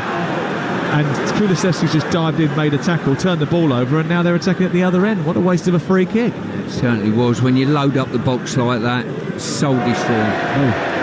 Tottenham have given it away because Richarlison has just stepped on the ball, and then he's kicked out at Zabarnyi, and he's going to get a yellow card as well. That was frustration because actually he fell over the ball just moments before that, and then committed a rather petulant challenge on Zabarnyi, and that's a second yellow card in a couple of seconds. Really poor challenge there. It was born out of frustration, as you rightly said. He almost at times, when you see Richarlison, he plays with sort of the weight of the world on his shoulders. You know, you look at Maddison, and Maddison looks as though he's enjoying every minute, and you glance to Richarlison and he looks as though, well... Kluivert darting between two players, playing it into the box. Solanke, lovely turn across the face of goal. It's through the 6-yard area, no one there to finish it off. Semenyo trying to keep it alive. He's got it back again after a Basuma intervention. Wide on the right hand side is Aarons. He pokes it in towards Christie. It's too heavy. It just didn't come out and fall for Bournemouth at the right moment, and the chance has gone. Stuart Pearce. Yeah, great opportunity. Probably the best build-up from Bournemouth that we've seen in the game to date. And it just needed someone in the centre of the goal to tap in, and it flew straight across the 6-yard box and out the other side. Good Solanke play. And Kluivert, the link-up play between the two there was terrific. Really was very good. And it should have generated a goal because the Tottenham defence were completely misshapen. Kluivert's just bumped into Pedro Porro. An unnecessary bump on this near side. And he's going to be spoken to, Justin Kluivert, by Tim Robinson, told to calm himself down. Lovely skill from Solanke to take the ball into his body, a little turn and twirl, fired it through the 6-yard box, and there's no one to finish it. Yeah, top quality turn and slide across the face of the goal. I've got to say, everything was right in the setup. Well, it's 1-0 to Tottenham, but Bournemouth have had a much better start to the second half than the away team. But there's a lot of space here in the midfield for Pedro Porro to run into with the ball. And he's got it back from Sarr. Now Maddison into the area. Richarlison trying to turn. Zabarnyi manages to nudge it clear. And now Bournemouth turn it over, and Semenyo tries to get beyond Basuma. Succeeds. Up to Solanke. Chests it down. Lots of space wide right. Christie in that position. He gets into the Tottenham half. Chops back in on the centre circle. Needs support. Billing provides it. They just slowed their build up there. Bournemouth to ensure they got players forward in numbers. Kirkesh tries to take on Kulusevski, comes in field, lays it off to Philip Billing. Oh, that's a poor ball which is nabbed by Pat Sarr, and now it's 4-on-4 and Tottenham are coming forward, and they might have a fifth player joining too. But Richarlison is leading it, and God knows what he was trying to do there. He tried to play the ball through Philip Billing rather than just laying it off to Maddison. Well, I'm absolutely astounded there by what he was trying to achieve. The pass to this right-hand side was blocked, and it was an easy pass to the left-hand side, or even a slide ball through the middle to Son, and he's tried the impossible. I've been a little bit disappointed with Richarlison today, I've got to say, Sam. Kirkesh winning it on halfway. Christie, Richarlison, who's got 3 goals in 35 appearances last season for Tottenham. Here is Semenyo, edge of the area, left-footed shot, and he sends it into the side netting. Well, he was teed up by Kluivert, who initially I thought had just given up the ghost and was running parallel to the edge of the penalty area. Left the ball, it ran through to Semenyo, and he just hit it left-footed first time, and it arced towards the top corner, and it was what? Half a foot away from being an absolute worldie. Yeah, it was a really good strike, albeit probably about half a foot outside that post, and never got enough curl to bring it back in again.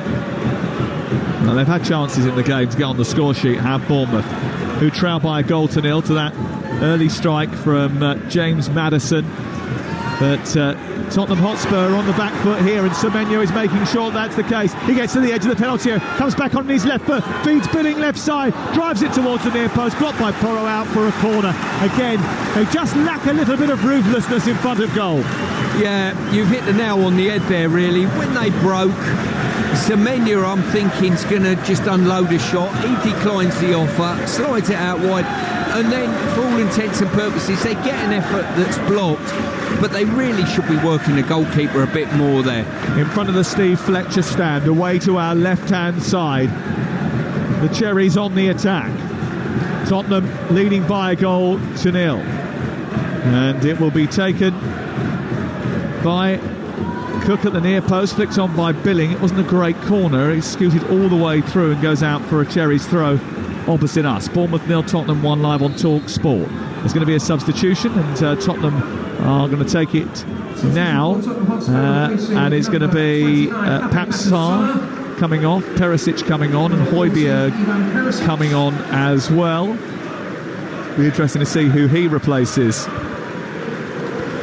Perisic and Højbjerg, who is very much a staple diet of this team. Richarlison coming off for Højbjerg. That's no surprise to me. As I said to you a few moments earlier, I've been underwhelmed by him. I'm not sure his hold-up play's been that good. I've been very disappointed with him today. So what does it mean in terms of the configuration of the team, though? Because it does just sort of change the makeup of it. Does it mean that Son goes down the middle? Yeah. That's how I'm looking at it. Yes, I think that will be the case. Højbjerg goes in alongside Bissouma. Son goes down the middle, and Perisic comes out wide towards the left-hand side. That looks like is what's going to happen. Jayden Anthony and Hamed Traore are on. Ryan Christie comes off. Waiting for the other change to be indicated to us, but Hamed Traore, 23 years of age, goes into the heart of midfield, and the other player to come off is going to be Kluivert, who's tossing over towards this near side now. High five with Jayden Anthony. Again, the fourth official got the numbers wrong on the board. He had the previous number up for Ryan Christie. It's a new officiating team. Jayden Anthony is on and actually created a couple of good opportunities in the game last week at Anfield. That's a little bit of injection of pace as well down that left-hand side. He signed from Bristol City in January for £9 million. Here is on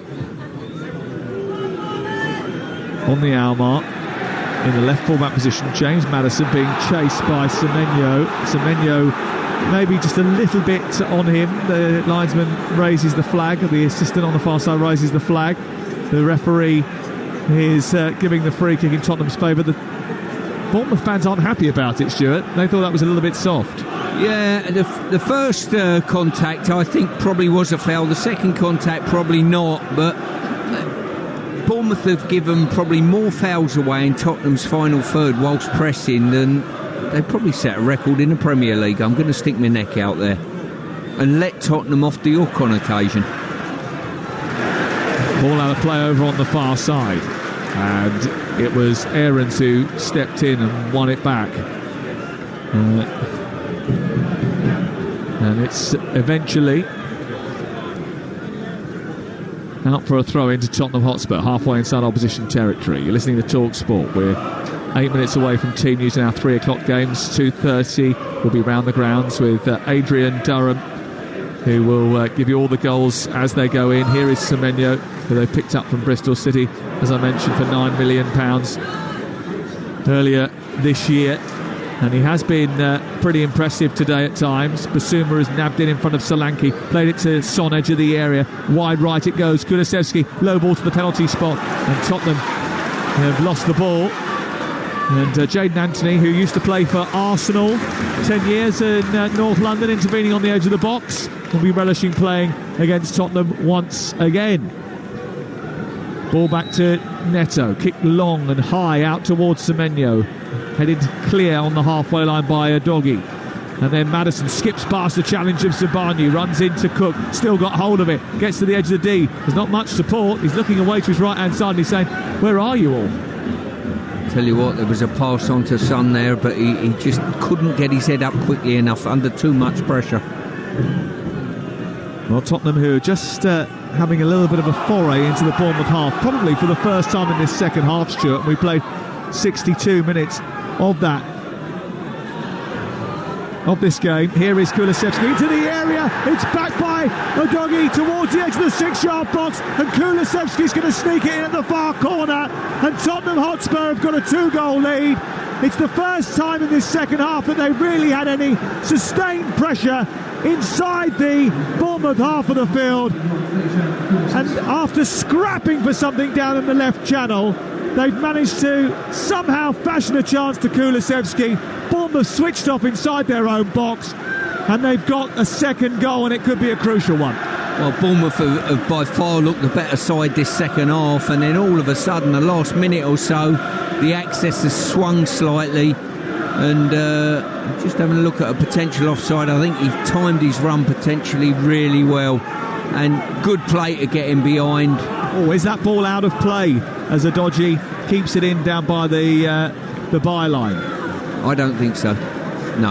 I think Bournemouth had given up the ghost. They thought it was going out. Yeah, I think you're right. He's pulled it. No, definitely not out of play on that angle. And as I say, a great finish, and I think that's put the game beyond Bournemouth. And from my assessment of both of these teams, I think Tottenham will cede too much defensively to trouble the top four, and Bournemouth probably will be too good to be in the bottom three, is probably my assessment of what I've seen today.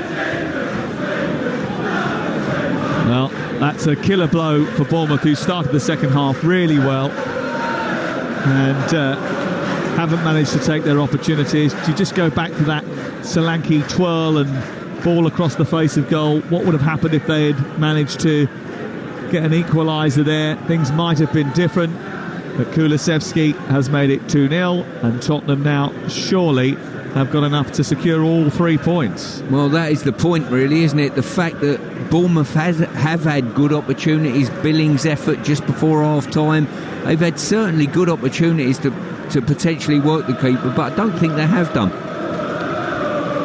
2-0 to Tottenham away from home.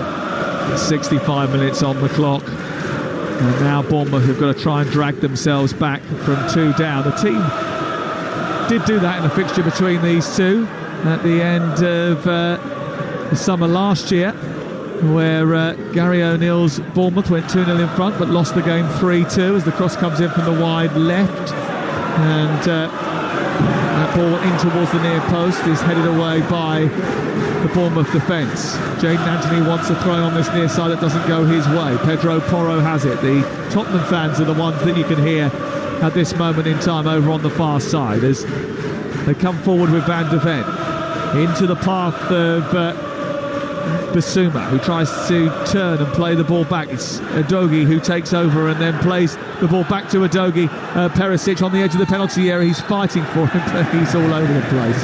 And he falls on top of Zabani and gives away a free kick. There's certainly been a ludicrous amount of free kicks here. I think players are cute these days. You know, they plant the feet and go to the ground, and I think that certainly was the case just then.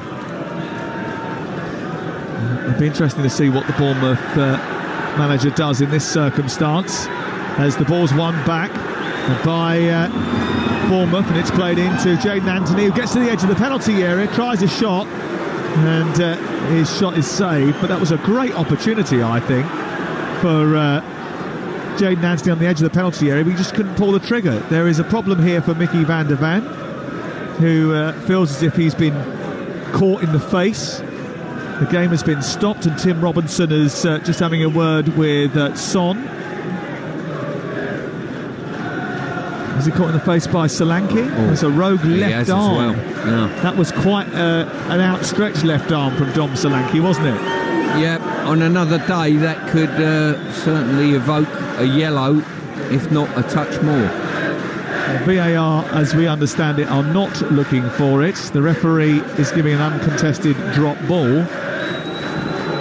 As a result of that, it's going to be back with Guillermo Vicario away to our left-hand side, but he looks a little bit shaken by that, does Mickey Van de Ven. He might have been the quickest centre-back in the Bundesliga last season, but he couldn't get out of the way of that. He doesn't look a 22-mile-an-hour player, does he? I've not seen that so far in this game. Here is Aarons down the right. It's played against the arm of Perisic. Referee says play on, and Tottenham have possession inside their own half. 68 gone. 2-0 to Tottenham. Kulusevski and Maddison with the goals. Up to Maddison once again, who tries to turn it round the corner for Perisic. Perisic takes an advantage of a slip by Aarons and moves into the left wing position. It comes back to Son and then on to Hotspur. It's Maddison to get hold of it, and it's smacked away by Aarons and high up into the afternoon sky, where it's taken by Solanke. And now Tottenham have got a cushion. They can play maybe a little bit more football in the Bournemouth half, something they weren't doing up until the goal. The second goal of the game.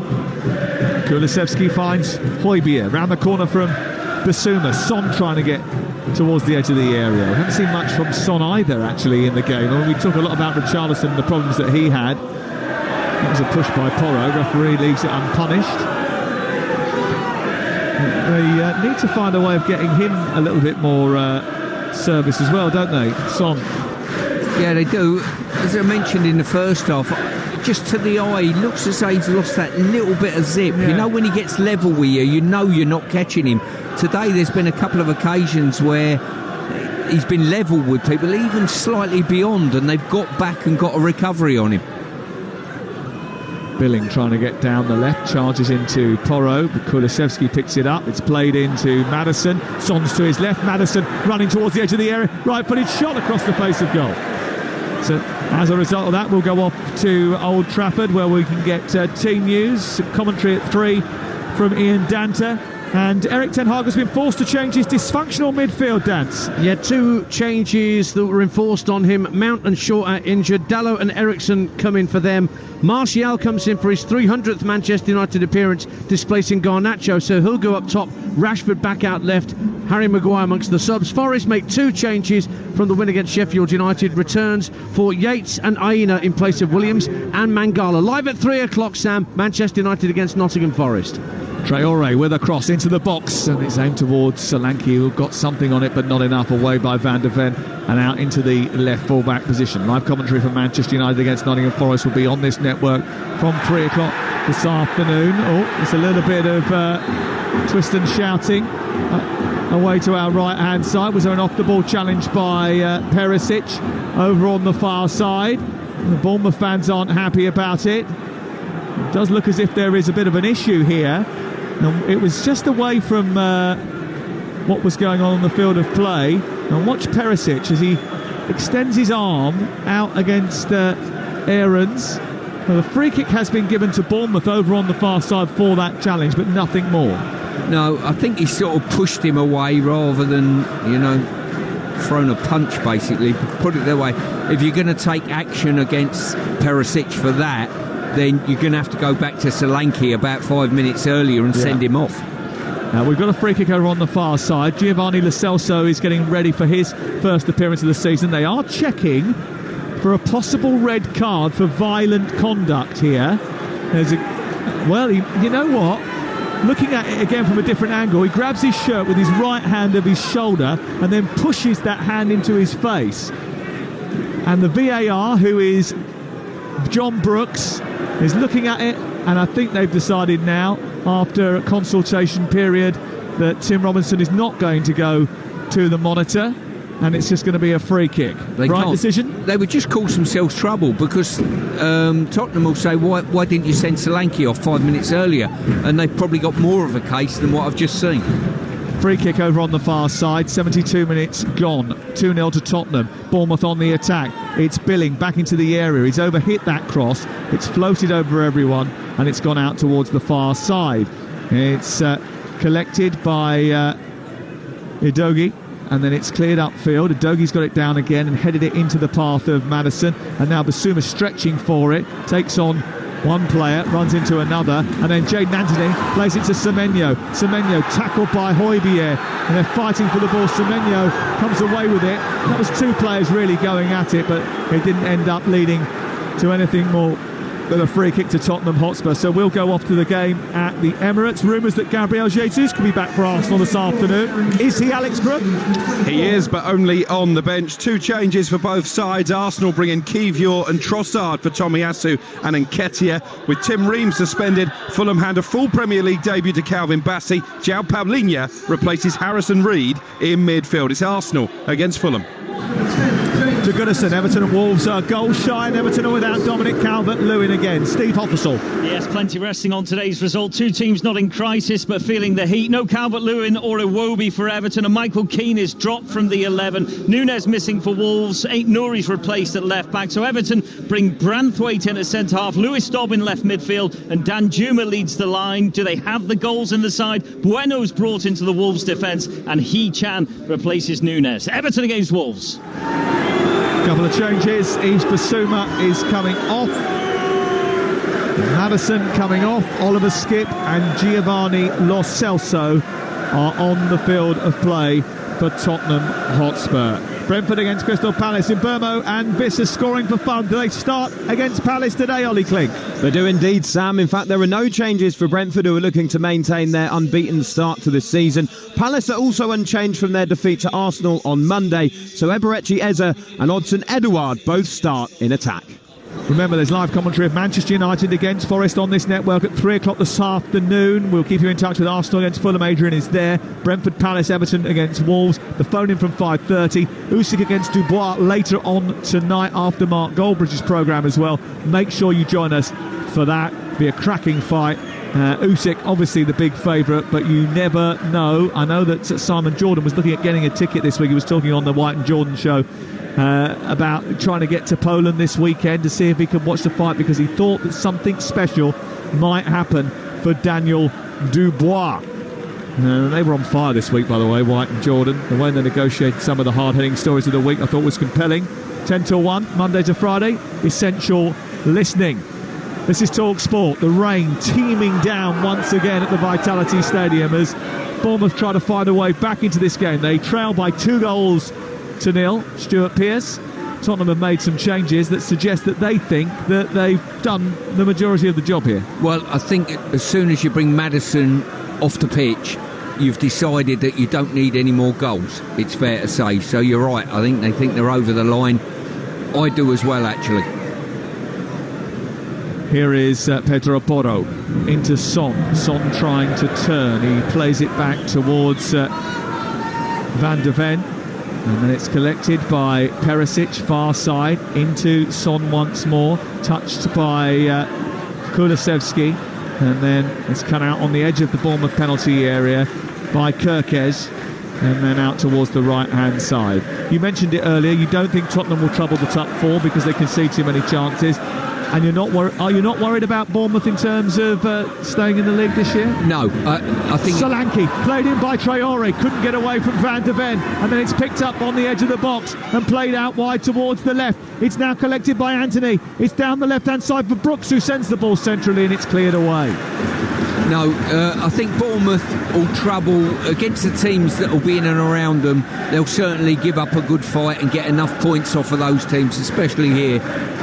Tottenham, I just feel as though they just cede too much and too many entries in and around their final third. And you're going back to the Man United game, certainly United in the first half created enough chances probably to even have won the game in that first half. Brooks coming off the bench while we were away with Ollie Klink on for Semenyo. Here is Jayden Anthony down the left-hand side, trying to get towards the edge of the area. Kirkes takes over, gets into the box and then couldn't lay it back to Hamid Traore, and he sort of wasted the opportunity. And now Tottenham are coming forward with Kulusevski, the scorer of the second goal. Played down the right for Son. Across comes Zabarnyi and gets something on it. Drives him wide towards the right. His shirt clean to his body, Son, because he's drenched from the rain which is teeming down here. He's got it back from Kulusevski into the box. Away by Cook. Picked up by Lo Celso. Back to Skipp. Into Lo Celso.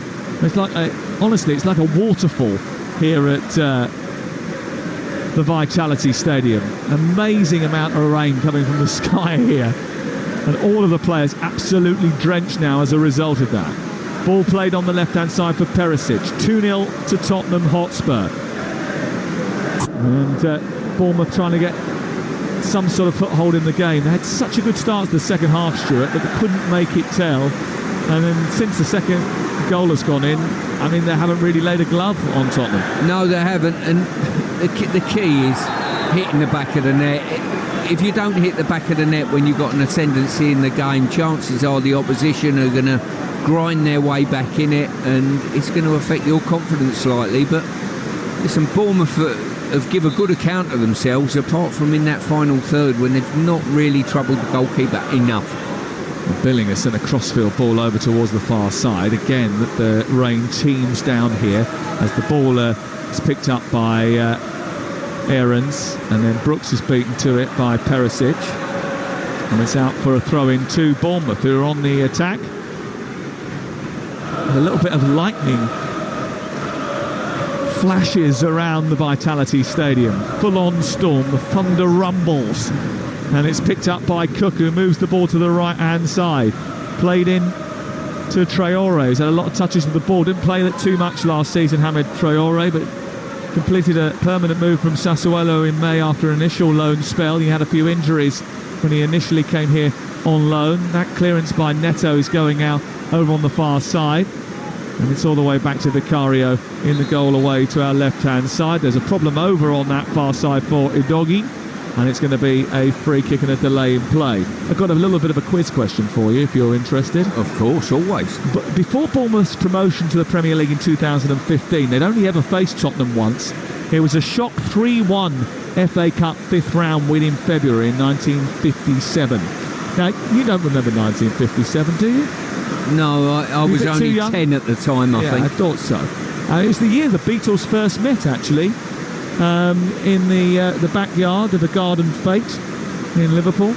It was the first year of a royal broadcast on TV, and Elvis's second biggest selling song of all time. What was it? I am going for,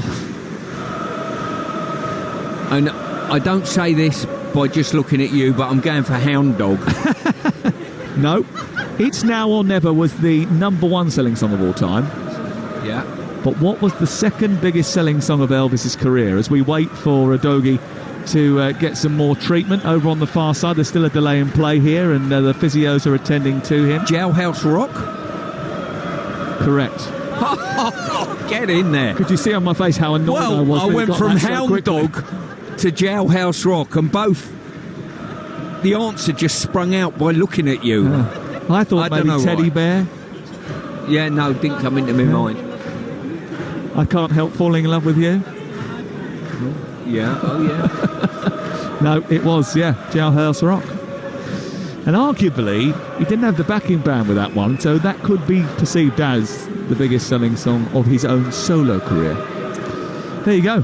You've dipped back in the archives for that musical. I have. 1957 apparently was the happiest year on record for the last century. Was that right? Apparently so. My mum was born in 1957. Nice.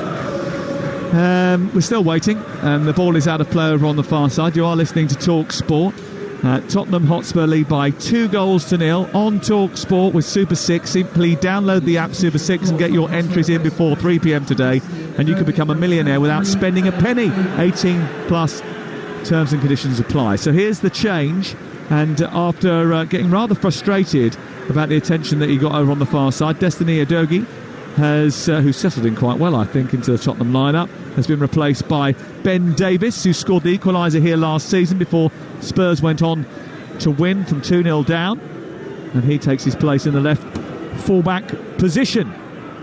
Another change for Spurs, and now we can get finally underway again with 82 minutes on the clock. Yeah, I certainly think Tottenham in that left-back position have got enough cover when you consider Ben Davies coming on. He's more than enough a comfortable replacement. The skipper's misjudged that, and it's been won by Traore, and then Billing on about 10 yards short of the 18-yard box. There's another flash of lightning and another rumble of thunder as Tottenham try to progress down the left-hand side. Grey skies once again engulfing the Vitality Stadium. And it was such a bright start to the second half for Bournemouth. The weather has almost mirrored their performance throughout the course of the afternoon. Here is Kulusevski. And Skip again, it's completely missed that. It's gone through his legs, and now Bournemouth try to bring it clear. Poor pass. Romero intervenes before it can reach Traore. Son, back to Skip once again.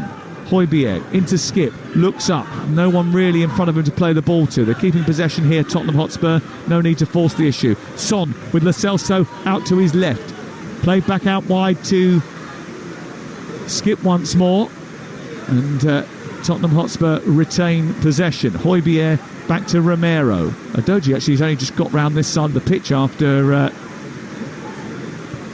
being taken off on the far side. Skip again, down the right, space for Son to run into.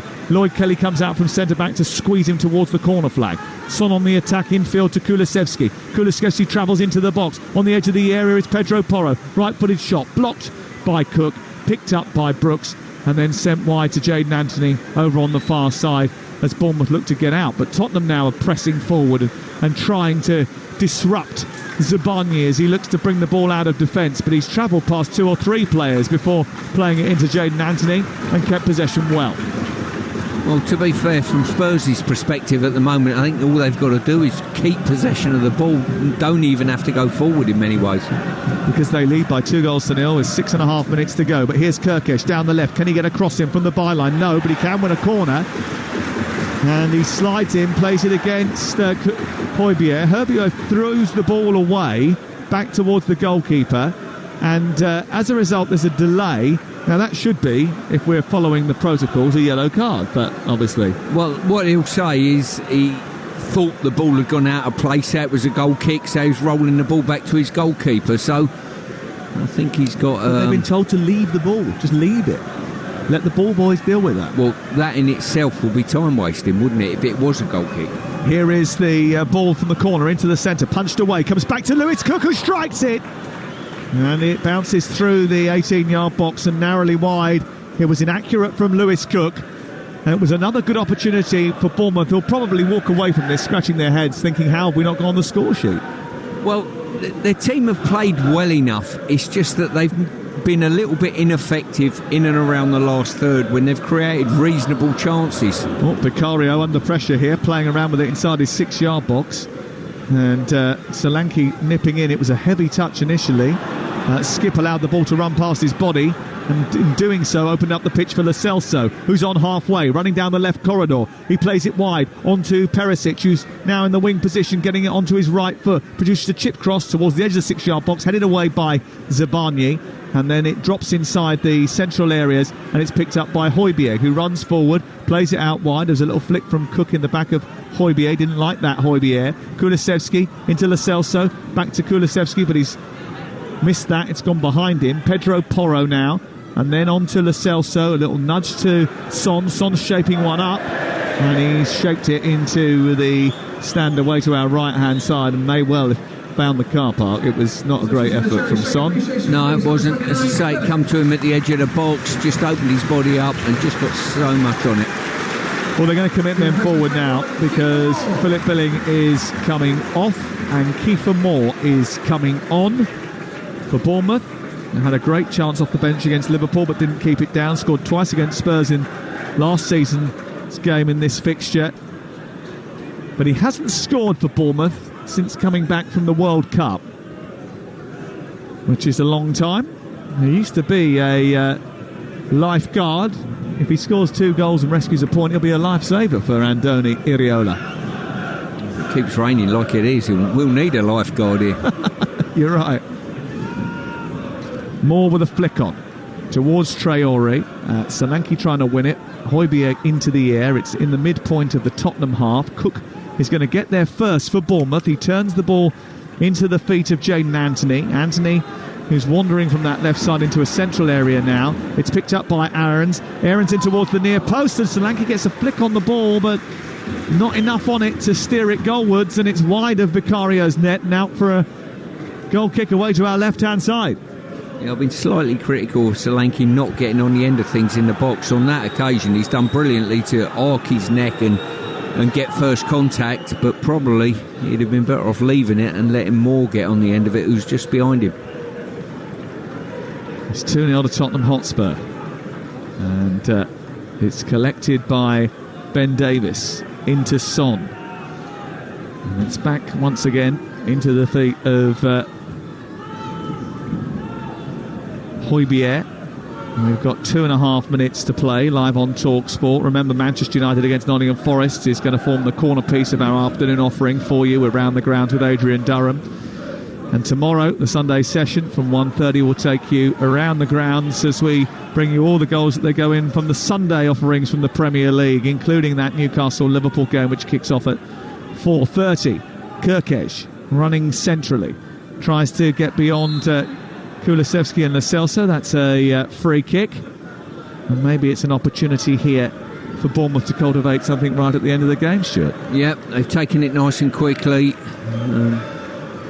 I don't think Tottenham look too troubled by it. Well, it's a bit of a waste because they've got big Kiefer Moore in there. Why don't you set up and try and attack it? Well, that would have made more sense. Zabanye back to Lloyd Kelly. No point in dominating possession now, Bournemouth. They need to get the ball up the pitch. That has come from a free kick. It's gone all the way back to their own goalkeeper there and beyond. And then Jaden Anthony's played the ball back to Lloyd Kelly. He's in the corner position.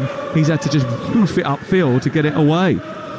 Romero's dealt with that. Cook trying to apply some pressure. Solanke and Jaden Anthony backing him up. Now they've got men on the right side of the ball, but Romero comes across. It's a throw-in. They want to take it quickly. The clock is ticking away over on the far side, and time's running out for Bournemouth. They trail by 2-0 to Tottenham, who are going to get back-to-back wins in the Premier League. Perisic steps over the ball and leaves it for Son as it comes in from the right side from Kulusevski, but it was a poor decision by him because Son was well marked, and Bournemouth will get it clear. Well, I say that, they're giving it straight to Oliver Skipp. Here is Son, just outside the box. He's tackled by Zabanye, wanted a free kick, got the free kick, and they want to take it quickly, but the referee won't allow them to do so. Son's still on the ground, and the Tottenham fans cheering their heroes because they know that, barring a miracle, this is all 3 points for the second time in a week. Yeah, as I say, I think Tottenham have been, I wouldn't say comfortable for their victory, but certainly the better side in this and deserving of a victory because they've had more cutting edge than Bournemouth. Bournemouth have huffed and puffed a little bit, but never really woke the goalkeeper when they've entered that final third. So the free kick about to be taken in front of the goal, away to our right. It's a couple of steps, more than that, back from the D, so it's around about 10 yards outside the box this, so it's going to take some effort. There's going to be 8 minutes of added time, so still quite a way to go in this game.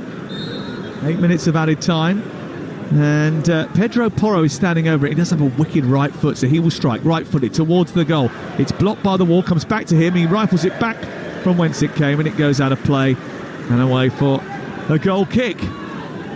It was a couple of yards wide of the upright from Pedro Porro. Not enough elevation on the initial free kick. Not enough elevation on that goal kick from Neto either. Didn't even reach the halfway line. Ball won by Solanke though, and he's got support from Traore, edge of the area. He tries to get to a crossing position. Kirkes plays it back to him. Traore tries to do too much, and he runs into Skipp, and then there's a foul by Anthony, and a free kick is given in the right full-back position for Tottenham Hotspur. And Bournemouth just being a little bit too hectic, I think, when they get into those advanced positions. Yeah, it's a little bit about know-how, it's a little bit about freeing players up with the right pass, the right weight of pass, and that's just been lacking slightly from their performance. It's been full of energy, I've got to say. Lo Celso forward towards the edge of the box, and Perisic trying to get there ahead of Neto, and Kelly can't do so, and Bournemouth get it out to Lewis Cook, bowled up towards the middle of the pitch. Remember, Tottenham's away form last season wasn't particularly good. They were pretty poor on their travels, especially at the end of last season, and they're starting their season away from home in decent fettle, winning at Bournemouth. Be another defeat for Andoni Iraola. Only a second win away in 12 games in all competitions for Tottenham. The only other winning they managed in that time was against Leeds United on the road. And after the way Leeds were playing at the end of last season, I'm not sure that entirely counts. Here is Jaden Anthony down the right-hand side, getting to the byline, across towards Solanke. Nipping in was Romero, and it's cleared away by Tottenham Hotspur. Upfield it goes. It's Kulusevski. back to Pedro Porro. And then eventually Brooks hands off Lo Celso, and Tottenham trying to play out from the back. What lessons has Iraola learned from this game, do you think?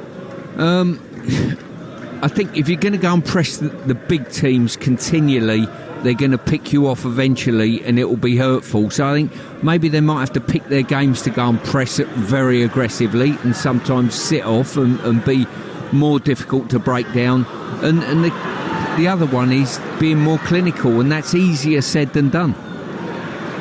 Van der Ven intervening before it can reach Solanke after a turnover, which was enforced after Son gave the ball away cheaply after being on the attack.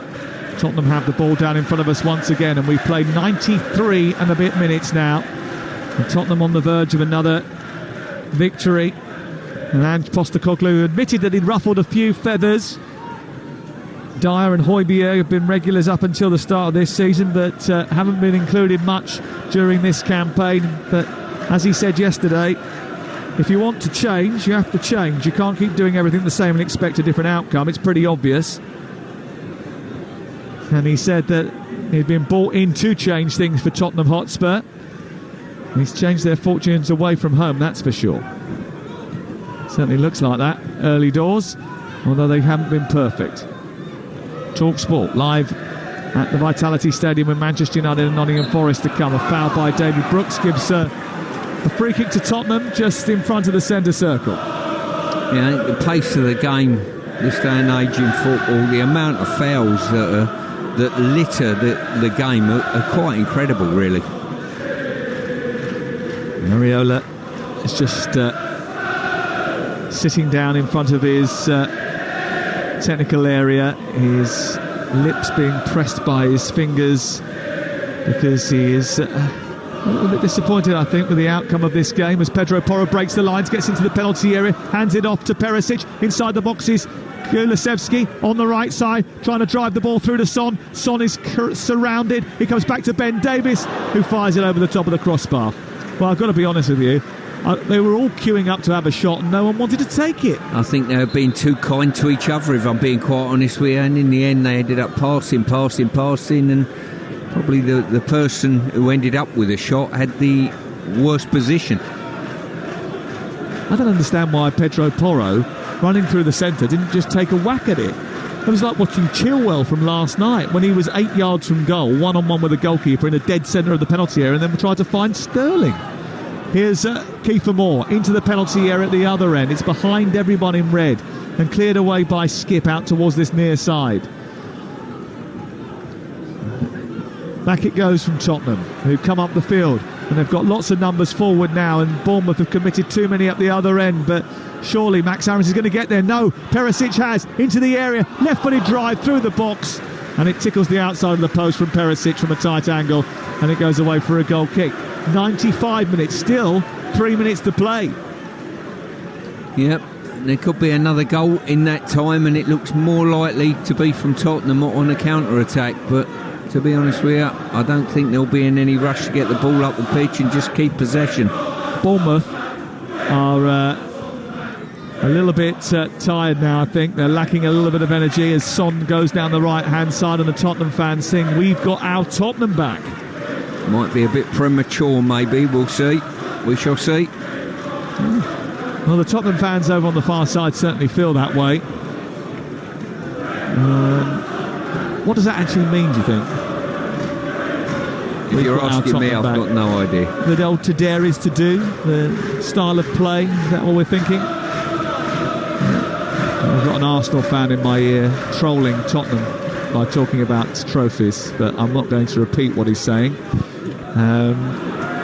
Here is David Brooks moving up over the halfway line. It was a late challenge by Romero. Referee has allowed play on. It's played out to the wide right and Solanke into the penalty area. Jane Anthony's on the edge of the area. He picks it up right-footed and converts for 3 points. I've got to say, I've seen 3 or 4 efforts at goal where players have come onto the ball with a really good shape to their approach and just open their bodies up and get it so horribly wrong. It's been incredible. I think Philip Billing started it in the first half and we've had two or three since. That was dreadful. And they've had chances to get on the score sheet, haven't they? They certainly have. As I say, there's enough spirit in the camp here at Bournemouth. The the energy's been good. There's been a lot of good things about Bournemouth, but they've probably got to take on lesser opposition, if you like, because they've been cut open on occasion. Yep. And they have failed to take the opportunities when they've come their way, and they've conceded actually 2 goals which maybe on another day might not have been converted. They were preventable, that's for sure. The second one, where Adoji goes down the left-hand side, if they hadn't have switched off because they thought it was going out of play, they would have stopped the ball back across the face of goal. And there is the full-time whistle. Tottenham might be starting to take to big hands. Well, their fans certainly are. Winners at home to Manchester United last week. They emerged unscathed from a tricky trip to Brentford, and now they've won on the road for only the second time in a dozen matches. And all this without the newly departed Harry Kane, and still no goals from Richarlison or from Son. The Antipodean will tell you there is no point in assessing his team just yet, but it will be perceived as a bright start from Spurs. Not sure the same can be said for the Cherries, who had opportunities but no goals to show for their effort in the game. An entertaining fare for much of it has finished Bournemouth 0, Spurs 2. Sam Matterface, thank you very much. The players are embracing each other. James Maddison, who was substituted off, is now back on the pitch, shaking hands with Højbjerg as well. The Spurs fans are in full voice, actually, just opposite where we are. And Stuart Pearce, Tottenham, look, I mean, only until the 3 p.m. kickoffs, but they're top of the league. They certainly are. As I say, 7 points from the start of the season, and they'll be very pleased with that, there's no doubt. Yeah, certainly. Sam just giving me that knowing look of such a Spurs fan. Look, 2 goals today. James Maddison off the mark in a Spurs shirt as well. He had 91% pass accuracy in that one as well. 14 passes in the final third, 1 chance created, 1 goal. He had a great game. And Sarr and Basuma combining for that opening goal as well. I mean, something is clicking very, very well up front, isn't it? Well, I think with Maddison, and it'll be key to Tottenham to keep Maddison fit and firing. He offers Tottenham something slightly different to what the rest of them have got. When he come off the pitch, I think they're lacking something. His ability to assist, his ability to score are going to be evident, and I think at the finance that he cost, he'll be a very good recruitment for Spurs this season. Yeah, well, going into this game, the goal scorers for Tottenham had been, one of them was an own goal against United. Sarr had scored, Romero had scored, and Emerson Royal had scored. So this is the first time that we've seen sort of the forward players, Maddison particularly, and Kulusevski off the mark. And Son, you've raised your concerns about him during this game. I mean, he's taken up the captaincy, and that's for very good reason, for his loyalty to the club and the way he conducts himself on and off the pitch. But there's something missing with Son this season, isn't there? Is he trying too hard?